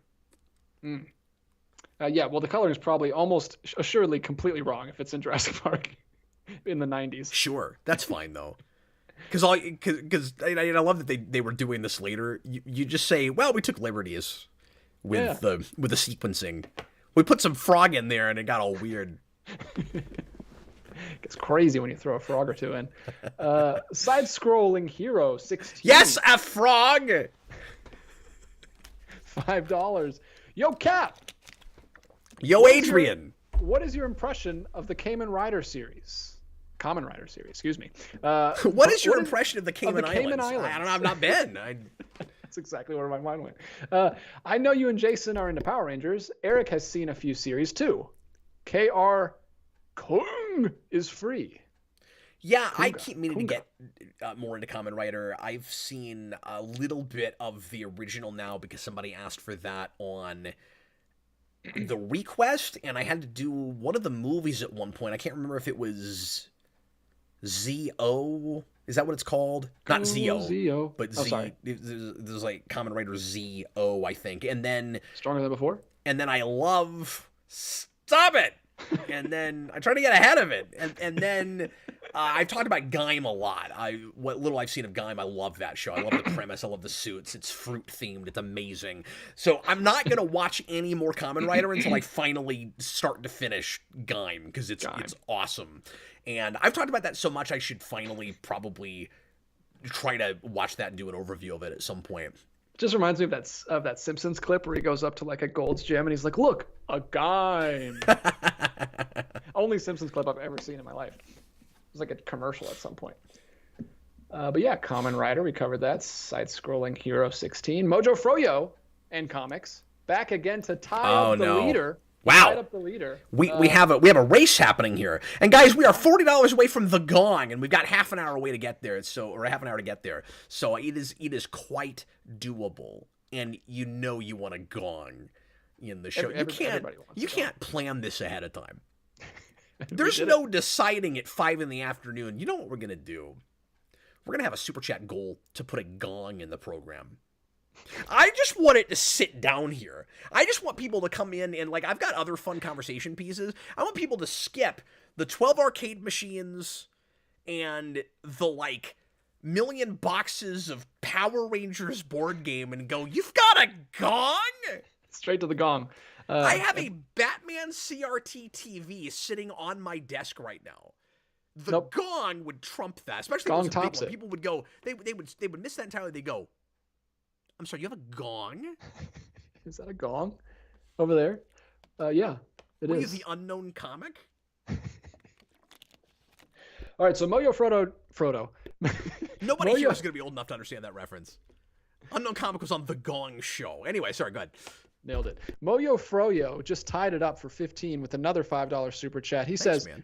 Today is Jedi Day. It is. We didn't even mention May the 4th. What should I put in a Jedi Froyo, and what should I put in a Sith Froyo? Tomorrow for Sith Day, happy Star Wars Day. Okay, so this is actually great because there's colors associated with Star Wars. Yeah, so that's easy. One of them is theme. clearly blueberry, and the other one is cherry or strawberry. Yeah. Or, you could do like blackberry. Oh, And you could have all kinds of Jedi colors. You'd have green apple. You could have blueberry. you could do grape You could have you could have the purple lightsaber. because there's a purple one. Doesn't Rey have like a stupid yellow lightsaber for 5 minutes in the last one? Yeah. You could do a lemon that nobody would buy because it's the worst flavor and the worst Star Wars movie. Yeah, I mean, I think that just describes that movie. It's a lemon. Oh man, Froyo. I'm surprised there aren't Jedi Froyo. That's got to be a thing somewhere. That's got to be a thing for ice cream or something, or shaved ice. Shaved ice. Yeah. Sounds good. Sounds tasty. Side-scrolling Hero 16 again back with another $10 super chat to three-way tie it. We got 3 leaders with $15. We've turned it into a 3-way tie. Thank you for finishing that sentence. You're welcome. We got a horse race going here. Side-scrolling Hero 16, $10 super chatting more for the gong. Oh, thanks, man. Appreciate it. We Do got to make it gong. happen. Do it for the gong. And then watch me get on tonight and be like, I can't find a gong that's cheap enough. Gongs are like $1,000. I'm going to be like, I should have asked for $500. We can't get a gong. We should have done a quick check on price check the gongs before we make any more announcements. I'm going to send DJ a message later and be like, I'm sorry, dude, you're not getting paid this month. I got to buy a gong. Gong supersedes all. We've got too much going on. I got tick figures to buy. I got to get a gong. I got to get my Carnage figure, man. I need to get paid. Side-scrolling Hero, $10. Super chatting more for the gong. I know you have a lot to review, but Kamen Rider Kuga is free. He's reiterating that it's free, Cap. 1080p, no account needed, streaming on Shout Factory TV, early 2000s. Yeah, I know Shout Factory's got a lot of Kamen Rider. I'm not worried about that. Spot. Some of the ones I want to see, you can't even watch. Like, they don't have Gaim there. I don't have any way to watch that. No Gaim. I'm sorry, I totally talked over the reading. No, he just says that early 2000s Kamen Rider is the sweet spot for him, LOL. So he really wants you to rewatch that Kuga. But I'm telling you, I'm not watching anymore until I can see the rest of Gaim. Because I've watched that pilot 3 times. And a couple of other episodes after it, but I can't find the rest of it. So Somebody send him Gaim in the mail. I got to find a way to watch that. Open up the P.O. box just so he can get Gaim. All right. Yeah, I'm not going to do that, but not just for that. I've kicked around the P.O. box thing, like bringing that back for a long time, but I haven't had enough motivation to do it. Folks, this is incredible. We now have a 4-way tie for first place, $15 with another $10 super chat. This has never happened. Somebody usually pulls way ahead. No. Goofster just tied it up again. Thanks, guys. I appreciate you. $10 super chat. So we've got 4 at 15. His $10 super chat. Yeah. How New 52 inspired do you think Gunn's DCU is liable to be, considering it's coming after Flashpoint? I wouldn't hate his Soup's costume taking cues from the 52 costume. Well, let me right away disagree with you and say I would. I don't like that costume at all. I don't like the armored Superman costume. I don't care for that ass. I want the trunks. I think he will give us the trunks. I think a guy that makes Starro his big, the big villain that gets fought in the 3rd act of his Suicide Squad movie, and the guy that puts in Polka Dot Man is going to give Superman trunks. So that would be good. I wouldn't take any stock whatsoever in the Flashpoint thing, because that was not Gunn's doing whatsoever, and I still say he's being diplomatic when he says the Flash is he's been kind of alluding to it being soft rebooting into what he's doing, where he's talking about it like it matters. I'm not remotely convinced that it actually will matter at all, and that it's just a happy accident that a movie got made, and maybe a couple things will be tweaked in it for it to line up better, but by and large, I don't think that movie's gonna really have any effect at all, and it's just, again, a happy accident that they made a movie that was soft rebooting the universe, just as a guy came in that wanted to flat out reboot and do something completely different. I think it will inherently be somewhat New 52 inspired because I imagine there are probably at least 2 or 3 things during that period of comics that Gunn likes. And so, but I think he's going to cherry pick from everywhere to some degree. So when he's going to modern, I think you'll see him go to 52 and Rebirth kind of, and maybe more recent things that are good that I haven't looked at because I'm not reading very much in the way of current comics. I think you'll see him go to both of those eras equally, probably. And I mean, he's got he's got Frankenstein in Creature Commandos. I don't know anything about the actual Creature Commandos book, so I don't know if that I don't think that predates New 52. I don't know anything about that. But as soon as I saw that, I was like, okay, he's looking at some New 52 stuff. They're doing Swamp Thing. I don't know if it'll look at any of Snyder's material from New 52 with that book. But I think there's going to be some of every era, probably. John Ty, I mean, the Supergirl movie is adapting a modern comic. Yes, but exactly my point is we know that he's doing at least something real recent that I didn't even know about before that was announced with that. But so he'll do, but what I'm saying is I just don't know how equally he'll pull from right now versus Rebirth versus New 52 versus just before it, etc. DJ, is everything okay?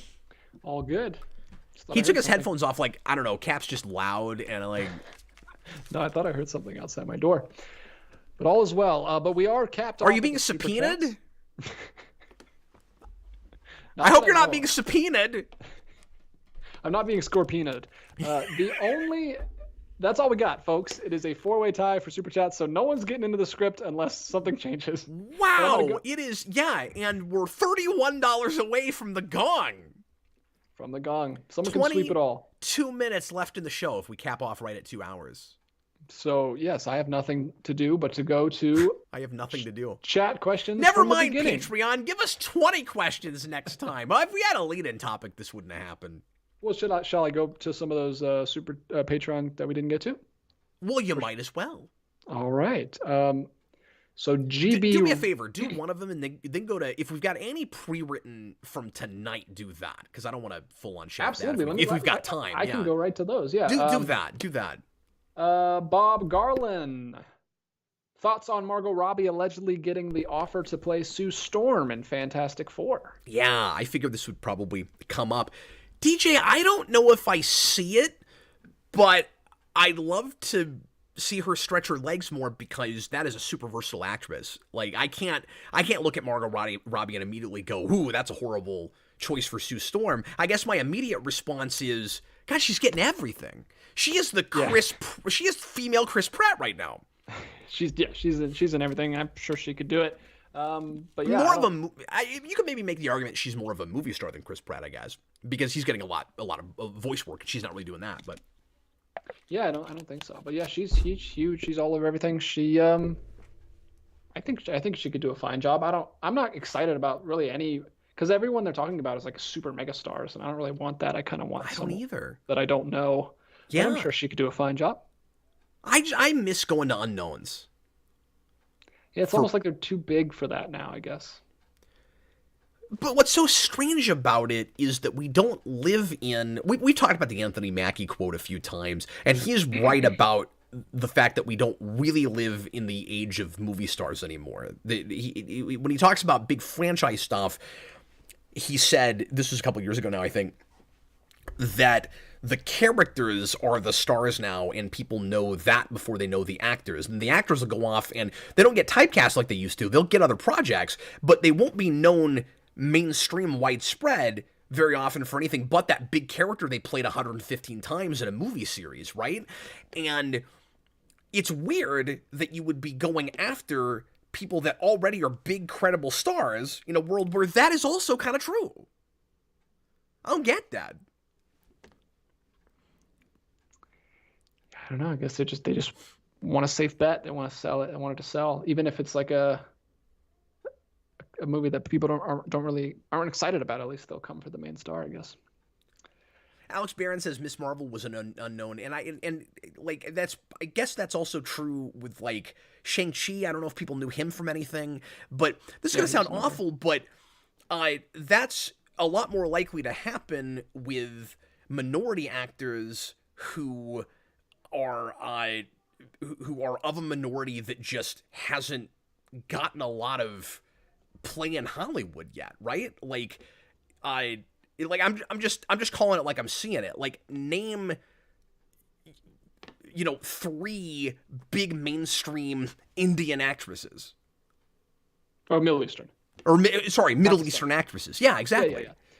Yeah, it's that's probably why that is. So they're going to have to cast a wide net and try out a lot of people for a role like that. But even so, it was cool that they went with like a non-actor almost for that. That's still cool. Yeah. No, that is really, and you certainly have to give them props for that. That was also a TV show. Yeah, which is still different, even though they want to make it seem like it's all the same thing. It's still different. It's still different. Now, having said that, on the TV side, it's not just about the minority thing, because I don't know that the main actress from Hawkeye had really done a lot, or was she real well known?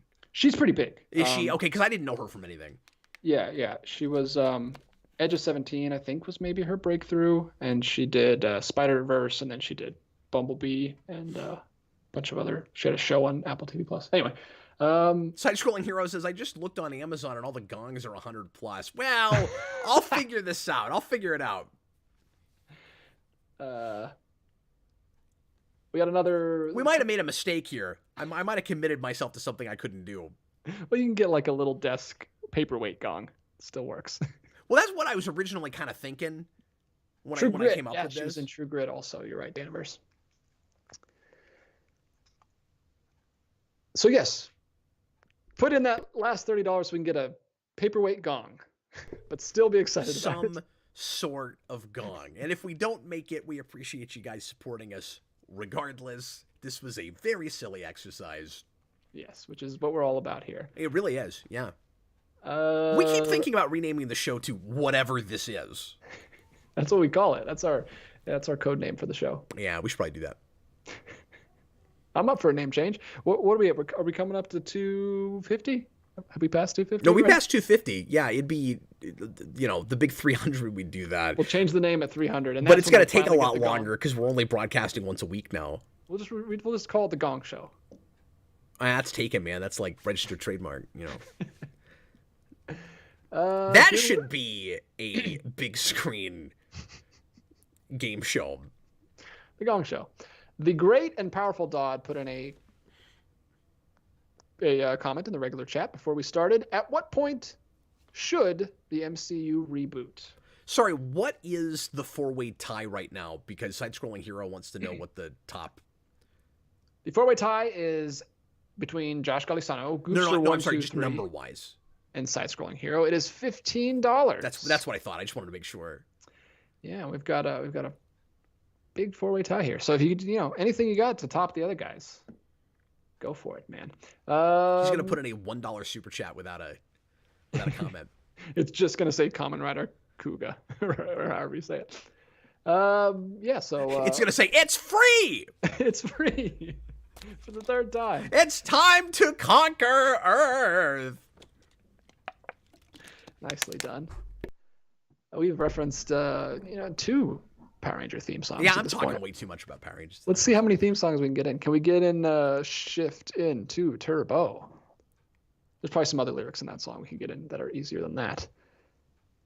Jason and I are going to get some more Power Ranger content out for you in the not too distant future. We've started watching a show that I've never seen.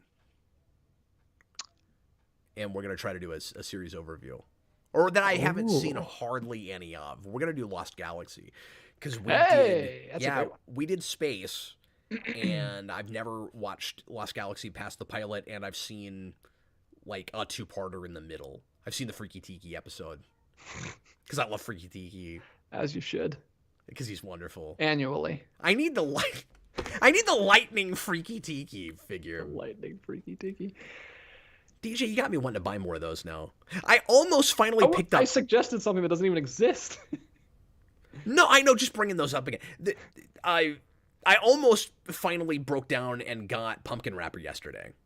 Pumpkin Wrapper. He's got a super cool figure, but I ended up buying something fascinating instead. You want to see it real quick? Sure, show and tell, man. Yeah, well, because I showed you Dark Phoenix, and then we got into questions, and I was like, I'll leave the other thing for later. I'll go ahead and show this real quick. So I wish I had this set up so that I could show you closer pictures of this, but I'll try to be brief. I don't know anything about this game, but the price was too good, and I was like, Price was right. I was like, that's called a callback. I was like, they lowballed this, and I'd be nuts not to walk out with it.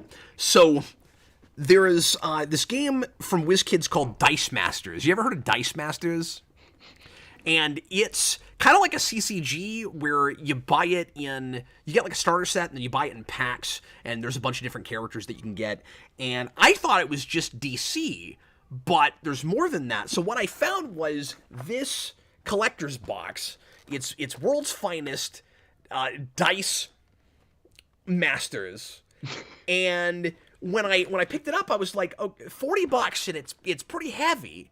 It's a lot of dice. And the box is because the DC deck builder has this too, where you have a deck box that the box itself doesn't come with very much.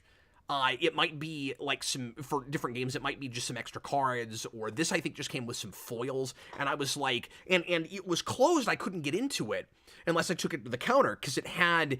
I was kind of surprised they did this with this.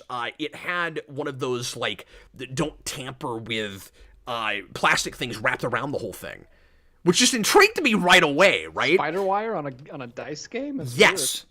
And so I was like, I gotta know what's in this, because it was really heavy, and I went, this is somebody's personal collection.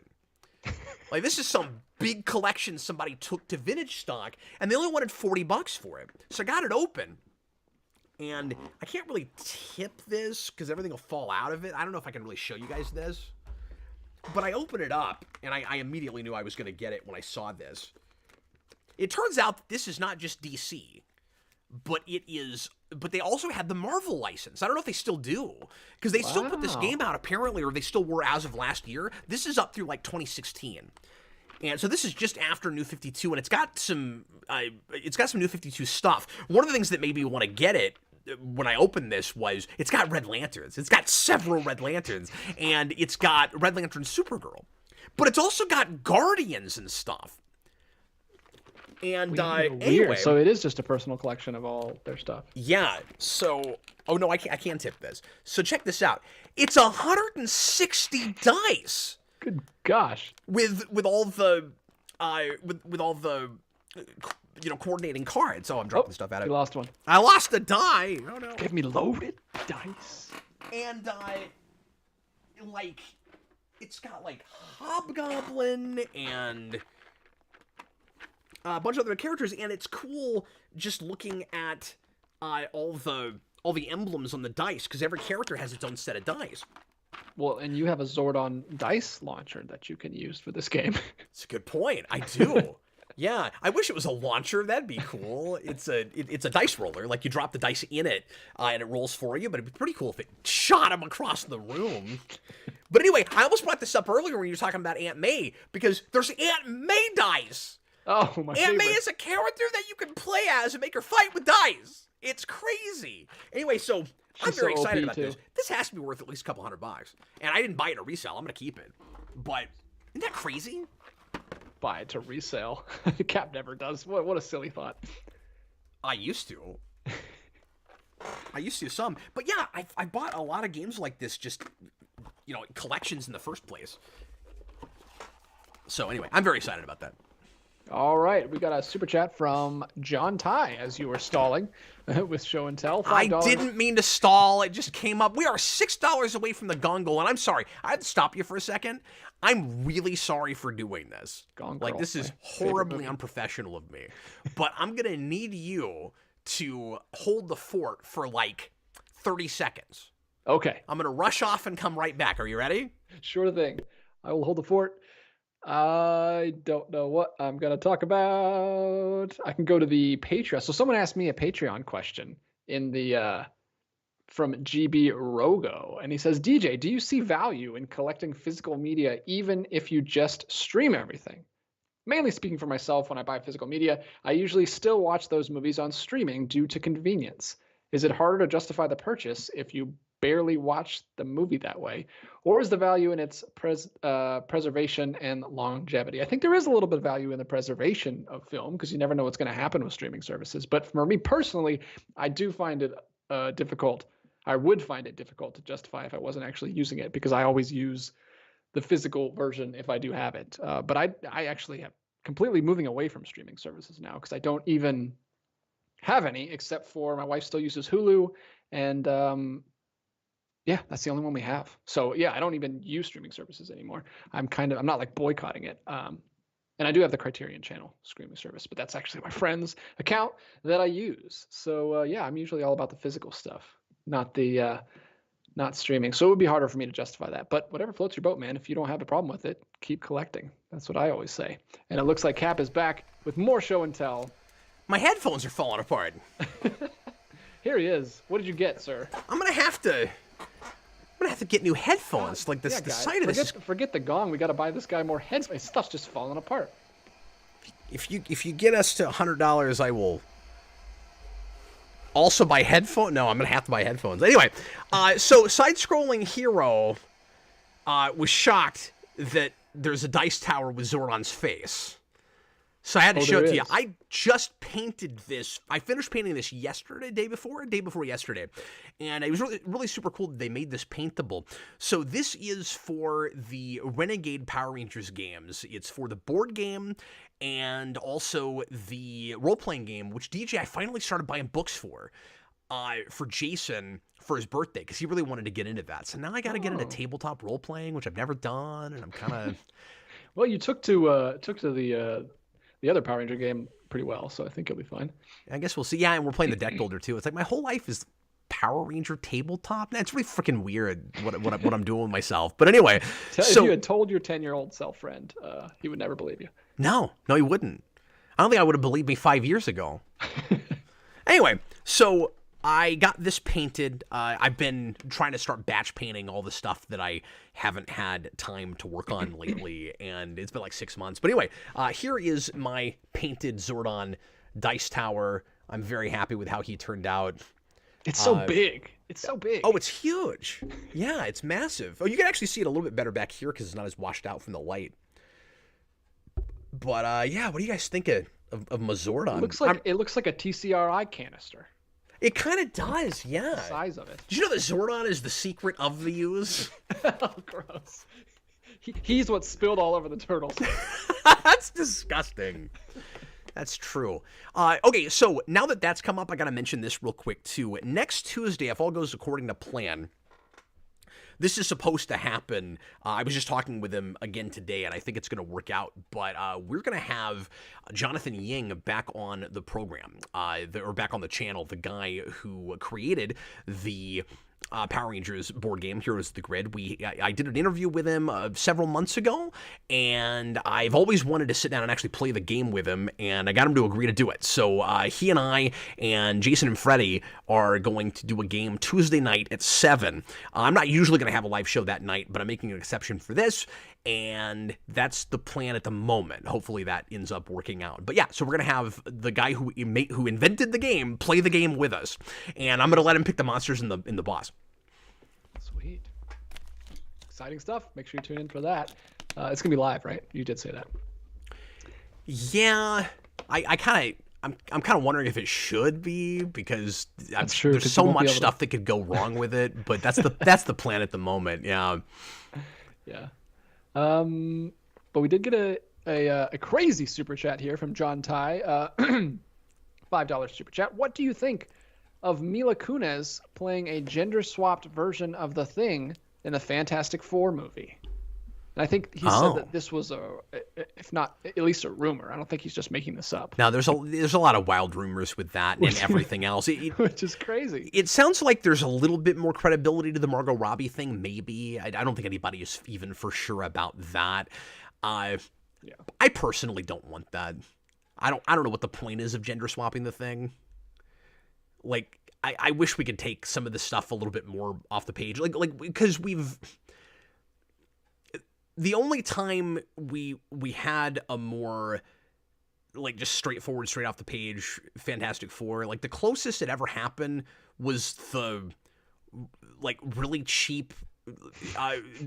The really cheap one that never actually went to the theater, because the 2000s one is closer, but the way it handles Doctor Doom is really weird. Like, I wish we could just kind of get to brass tacks with that, so that we could, sort of like a Superman, like a original Richard Donner Superman or something.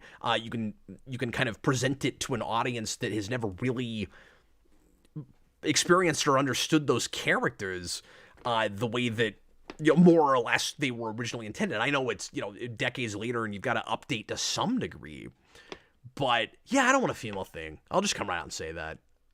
I don't kind of want it to happen just because it's so crazy. It's really weird that the character who is like his prevailing character trait is he's like the muscle and the bodyguard of Reed Richards is like 5'3" Mila Kunis.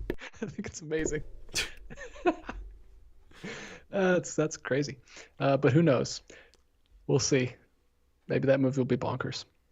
And then we've done it. Someone took the lead, and I don't think he's going to be topped because he put in a $20 super chat. Wow. Which brings his total all the way up to 35. This is Side-Scrolling Hero 16, which I don't even... He may have given super chats on other shows before. He doesn't do it. He's not here on the Captain Logan show much, but he just swept this show. Appreciate you, man. And he gave us $20 to say last thing about Kuga, LOL. I really hope I'm saying that right. He hasn't corrected me, so hopefully I am. He's just being polite. He says last thing about it, LOL. He saved the franchise, man. Love all your stuff and can't wait for more. Anything you guys watched that you wish was more mainstream, and if you want Gaim, I can send files for you somehow. He's got the Gaim files. Oh, cool. The Gaim files. That's the show. I'd watch that show. He says you're pronouncing it right. It's a good job. Sweet. Kuga. It's apparently Tokusatsu night on the Captain Logan show. Last thing about Kuga. Yeah. So interesting question. Anything you watched that you wish was more mainstream? Because I'm not that kind of person. I don't need my interests to be more mainstream. In fact, I kind of like it when they're not. Yeah. I'm that way now. I think when I was a kid, I was much more that way, where it was, I didn't love always being in a bubble with stuff where I didn't have anybody to share things with, but I just don't have that experience anymore in the internet age and doing the YouTube thing. I always find somebody that likes the stuff that I like, generally speaking, and it tends to go more negative when that happens, when you go the other way, where it's like, okay, it's mainstream now, so we're going to get a lot of product and it's going to get watered down and it's going to lose the spirit of what it was. And like that tends to happen too much when stuff goes real mainstream. So I think when I was younger, part of the reason that I wanted things I liked to be more popular was to get more of it, or to get an adaptation of it in other media that was cool, right? Like, because what would tend to happen is you'd have a comic series that you really liked that couldn't even stick around in comics because it didn't sell well enough. So if it was more mainstream, you'd get more of it. But if it was too mainstream, it would turn into something else.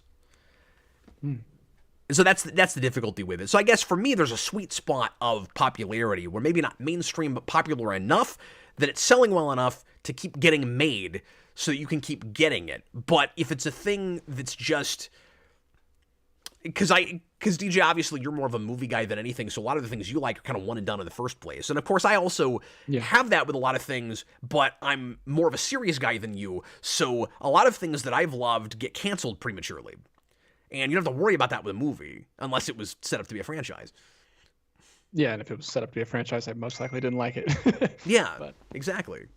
But yeah, I love that's what I love about film. It's just pop it in, get my full story, move on, and not have to like sign on to an ongoing continuity. But that's the problem with the way I was all growing up. Like I've changed a lot. Like I'm more that way now. Like I think of myself as still kind of mainstream guy, but I hate to be like cynical and dark about it, but we're in a place now, DJ, where a lot of mainstream I just don't care about anymore. Like I don't. Things will get announced and I can't get excited about it because I just don't expect it to be, handled with any kind of finesse.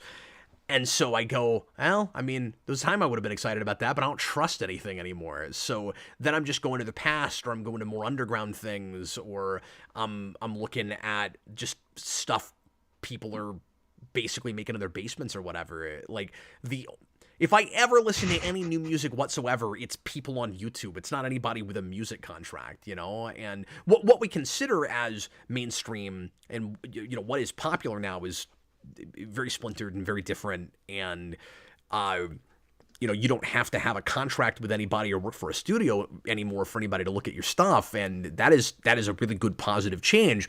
But it does weirdly put you sometimes in that kind of bubble where you love this thing and it's a big deal to you, and you'll find that group on the internet that likes it. But you go out into the mainstream, and it's not like you're gonna find products for it at Target or whatever.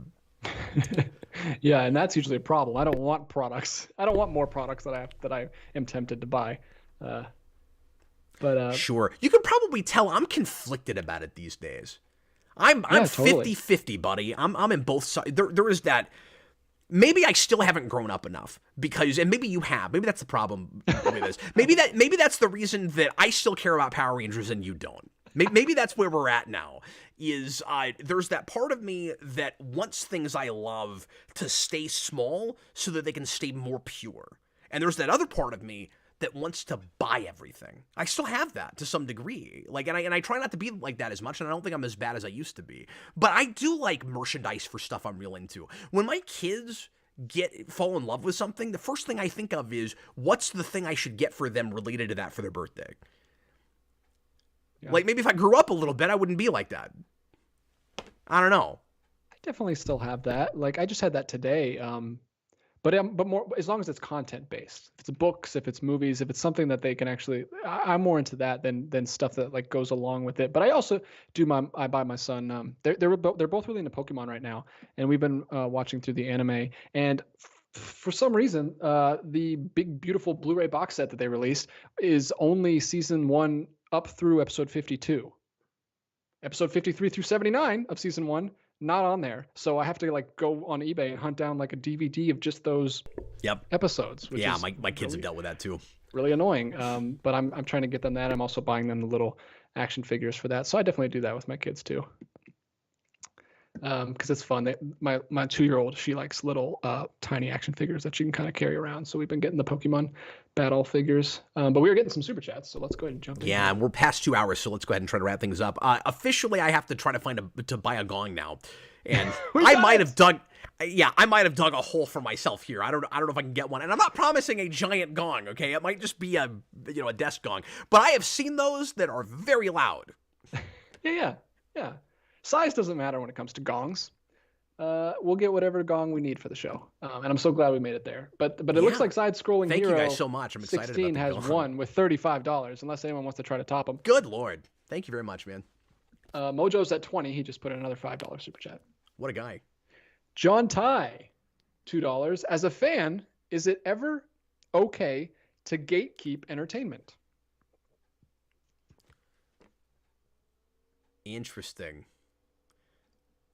Okay, so I always have to define terms and make sure that we're all talking about the same thing. When he says gatekeep, yeah, I never really help me develop a good definition here, because I sort of understand what that means, but I also think that it's hard to, because what I understand gatekeeping is just like kind of being rude to people who you don't think are real fans. It's hard to justify that ever being okay. Yeah. But maybe there's another definition that...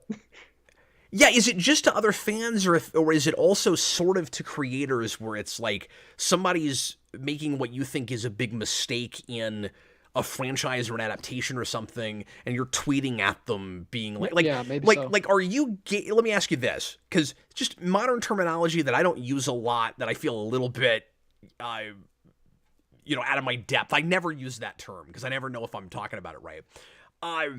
With the gatekeeping idea, is it gatekeeping when fans were outraged back in 2014, before 2014, when they thought that the Ninja Turtles were going to be aliens? Like, is that gatekeeping? Yeah, I don't know. I don't know if that counts, or And if what that's is the just like difference fan between outrage. gatekeeping? What is the actually three things? What is the difference between gatekeeping, outrage, and expressing your opinion? You know, was Probably your tone. sure, it would be weird to say if you don't like something, keep it to yourself. It's gatekeeping. You know, I don't want to say that. I mean, I express my opinion all the time on the channel. It's what I do. I'm a reviewer. I'm a critic of whatever it is I'm talking about, because that's my personality. And so, if I think something's stupid, I'm gonna say, yeah, that seems kind of stupid. So I've gone to Google, and hopefully this will help us. This gatekeeping, according to Urban Dictionary, when someone takes it upon themselves to decide who does or does not have access or rights to a community or identity. Yeah, but like, how do you do that if you don't have the power to deny access?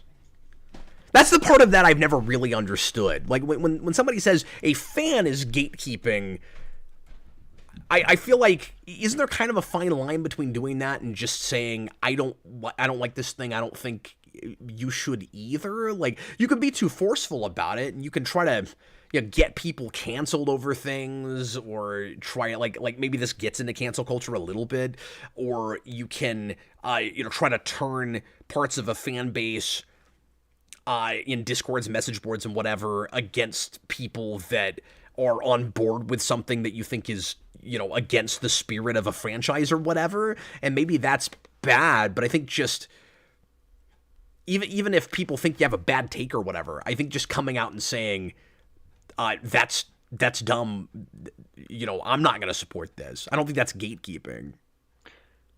Or even if it is, I don't think it's wrong. Well, yeah, so maybe your answer is it's always okay. They don't have to listen to you. You're just kind of shouting at clouds, so what does it matter? I don't know. Yeah. Side-scrolling Hero says, like, how Cap was gatekeeping earlier with Mila Kunis and The Thing, and then he says he's joking. But, like, yeah, I'm just telling you what I want and what I don't want. I don't see what's wrong with that. So, yeah, I can't fully answer that question. When it gets to, like, a bullying... Without... Yeah, go ahead. Yeah, when it gets to, like, a bullying level, where you're, like, literally, like, being super mean to a person, and like, if he's really loves The Thing, he's super into this, he's only seen a couple movies, he's not, like, a huge fan, and you're, like, saying you're not a fan, like, and start bullying him and make him feel, you know, like he's insignificant just because he doesn't know as much as you about it. I think, yeah, that's a huge problem, obviously. Yeah, or, like, you know, you see people get bullied for not boycotting stuff when, like, a group... like a significant group of people in a fan base, like, don't like something a creator has done, or don't like something that that a studio is doing with a franchise, and they go, oh, we all need to turn against this, and if you don't do that, you're bad. Yeah. I don't like that, but I also and I've spoken out against that before with like, not regularly, it's not really what we talk about here, but I just mean, like, even privately, just talking to people, like, I don't like that people are doing that. That seems bad. But at the same time, you also can ignore it, and you don't have to spend all your time getting on YouTube and Twitter and listening to all of that. Like, at the end of the day, you spend your own dollars on what you want to, and you decide to watch what you want to, and nobody has to know about it. Like, I think we let ourselves get too influenced, is what I'm saying. Like, I don't think you should let anybody guilt trip you into not enjoying things you enjoy, or spending money on what you want to spend money on. I don't think it's anybody's business. Yeah. Yeah. So I guess at the same time as I'm saying the gatekeeping thing can be bad, I'm also saying, but, you know, it's a free country. Don't do, at least, you know, ostensibly, like, just don't, you know, the one we live in, ostensibly, just, you know, there's no law that says that if the gatekeepers are the loudest voices, you have to do what they say either. Yeah. I don't know, have your own agency, I guess. Yeah. I mean, it's totally fine if you're super passionate about something and you're upset about it, but, you know, just respect other people's opinions too, and if they come at it from a different experience and they get something value out of it, I don't want to crap on their experience either. Exactly. Mojo Froyo and Comics, $5.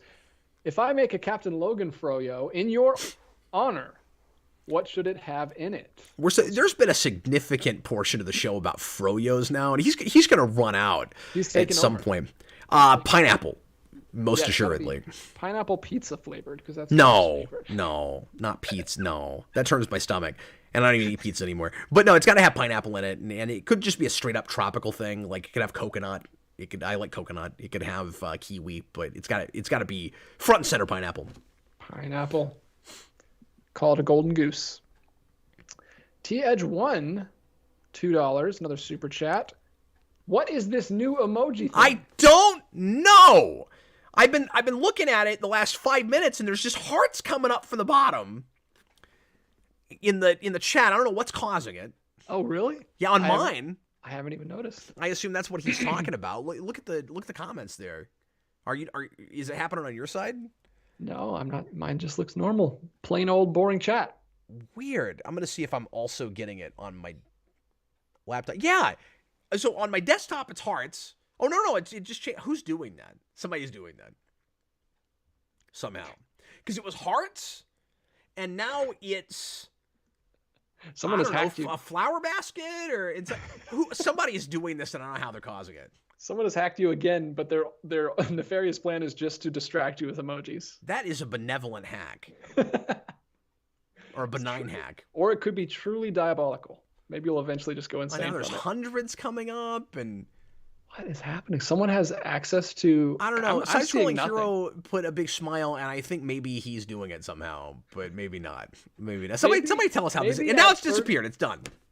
Weird. Maybe at $35... Since he crossed that threshold, he can now send emojis. Maybe everybody should try it. Everybody get up to $35. Hero says, "Is it the super sticker?" Maybe, but I assume I've never seen that. I assume the super sticker was like a super chat where it shows up and it's stationary. But this was floating up from the bottom. It was like 100% floating up and hearts and weird super sticker. That also might not be what Tom is talking about, but. Oh, he says he's doing it. Well, stop it, Tom. Tom, you're doing something. And he says, I have no idea what it's for. How are you making it? No, he's still doing it. Tom, stop it. I don't know how he's making that happen though. Tom, how did you do it? Can everybody that's in the chat do it? Because then you just have them floating up everywhere. Everybody do it. Everybody get on it. Tom, tell us how to do it.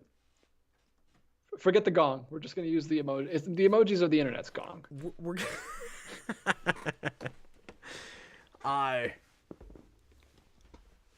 yeah, if everybody did it at the same time. But I mean, it just comes up from the internet explodes. Bottom.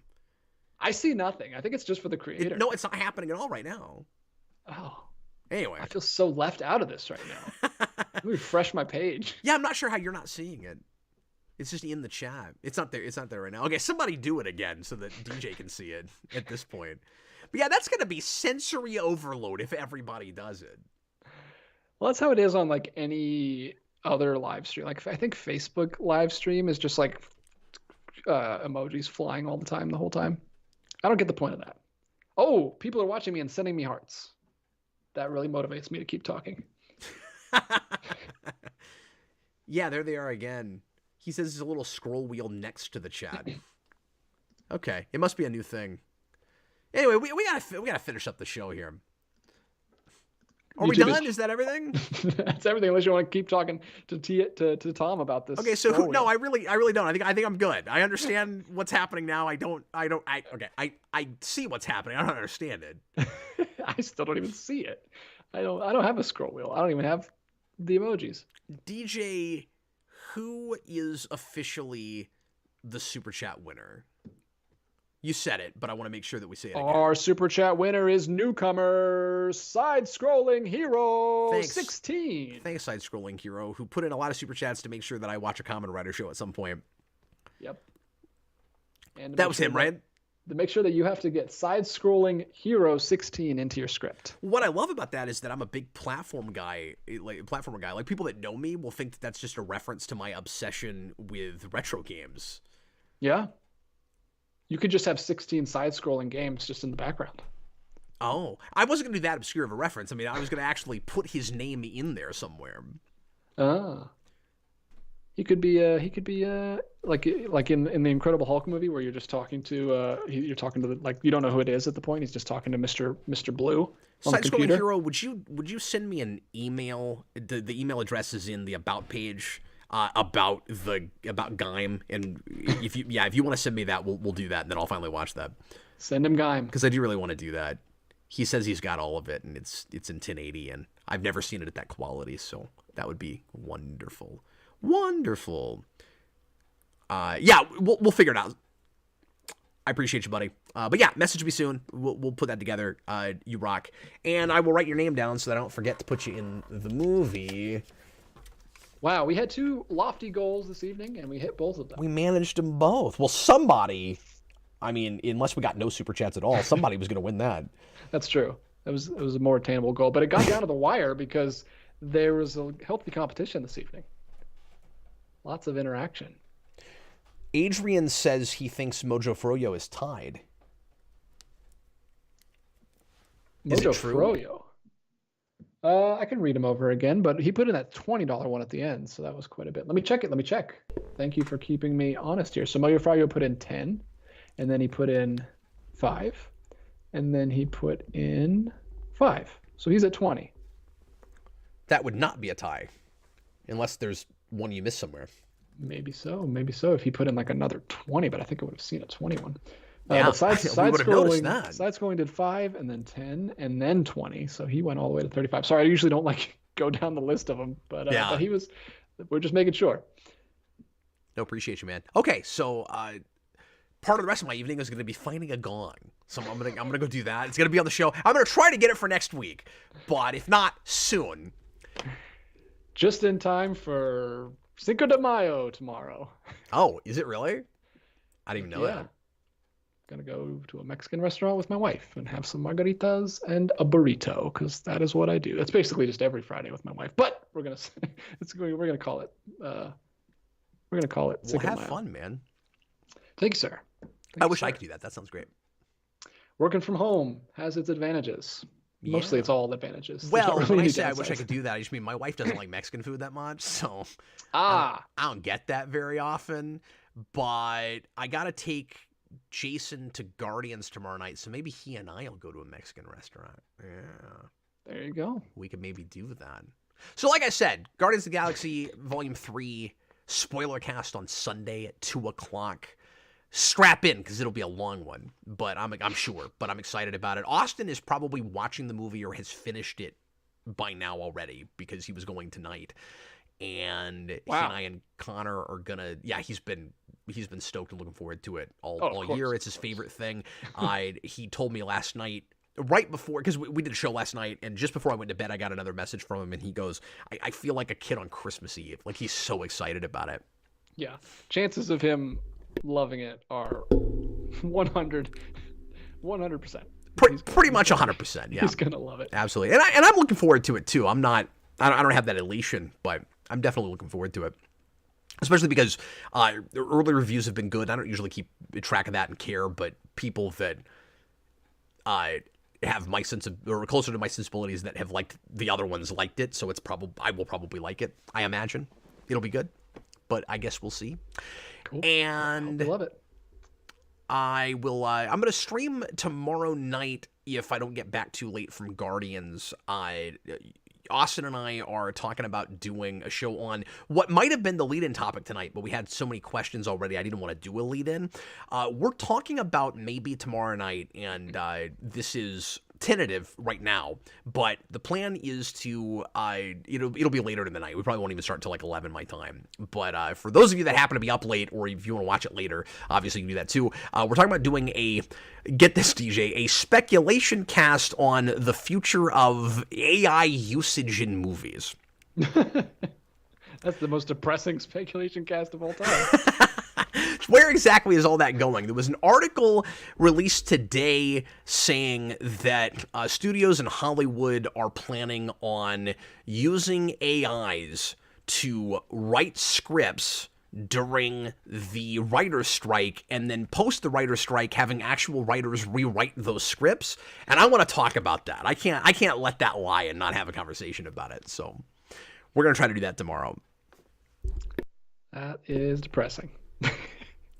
But it should be a good conversation. Yeah, plus UDX, we're not going to talk about Guardians yet because we wanted to do that with Connor also, and I don't want to do a spoiler cast the day it comes out.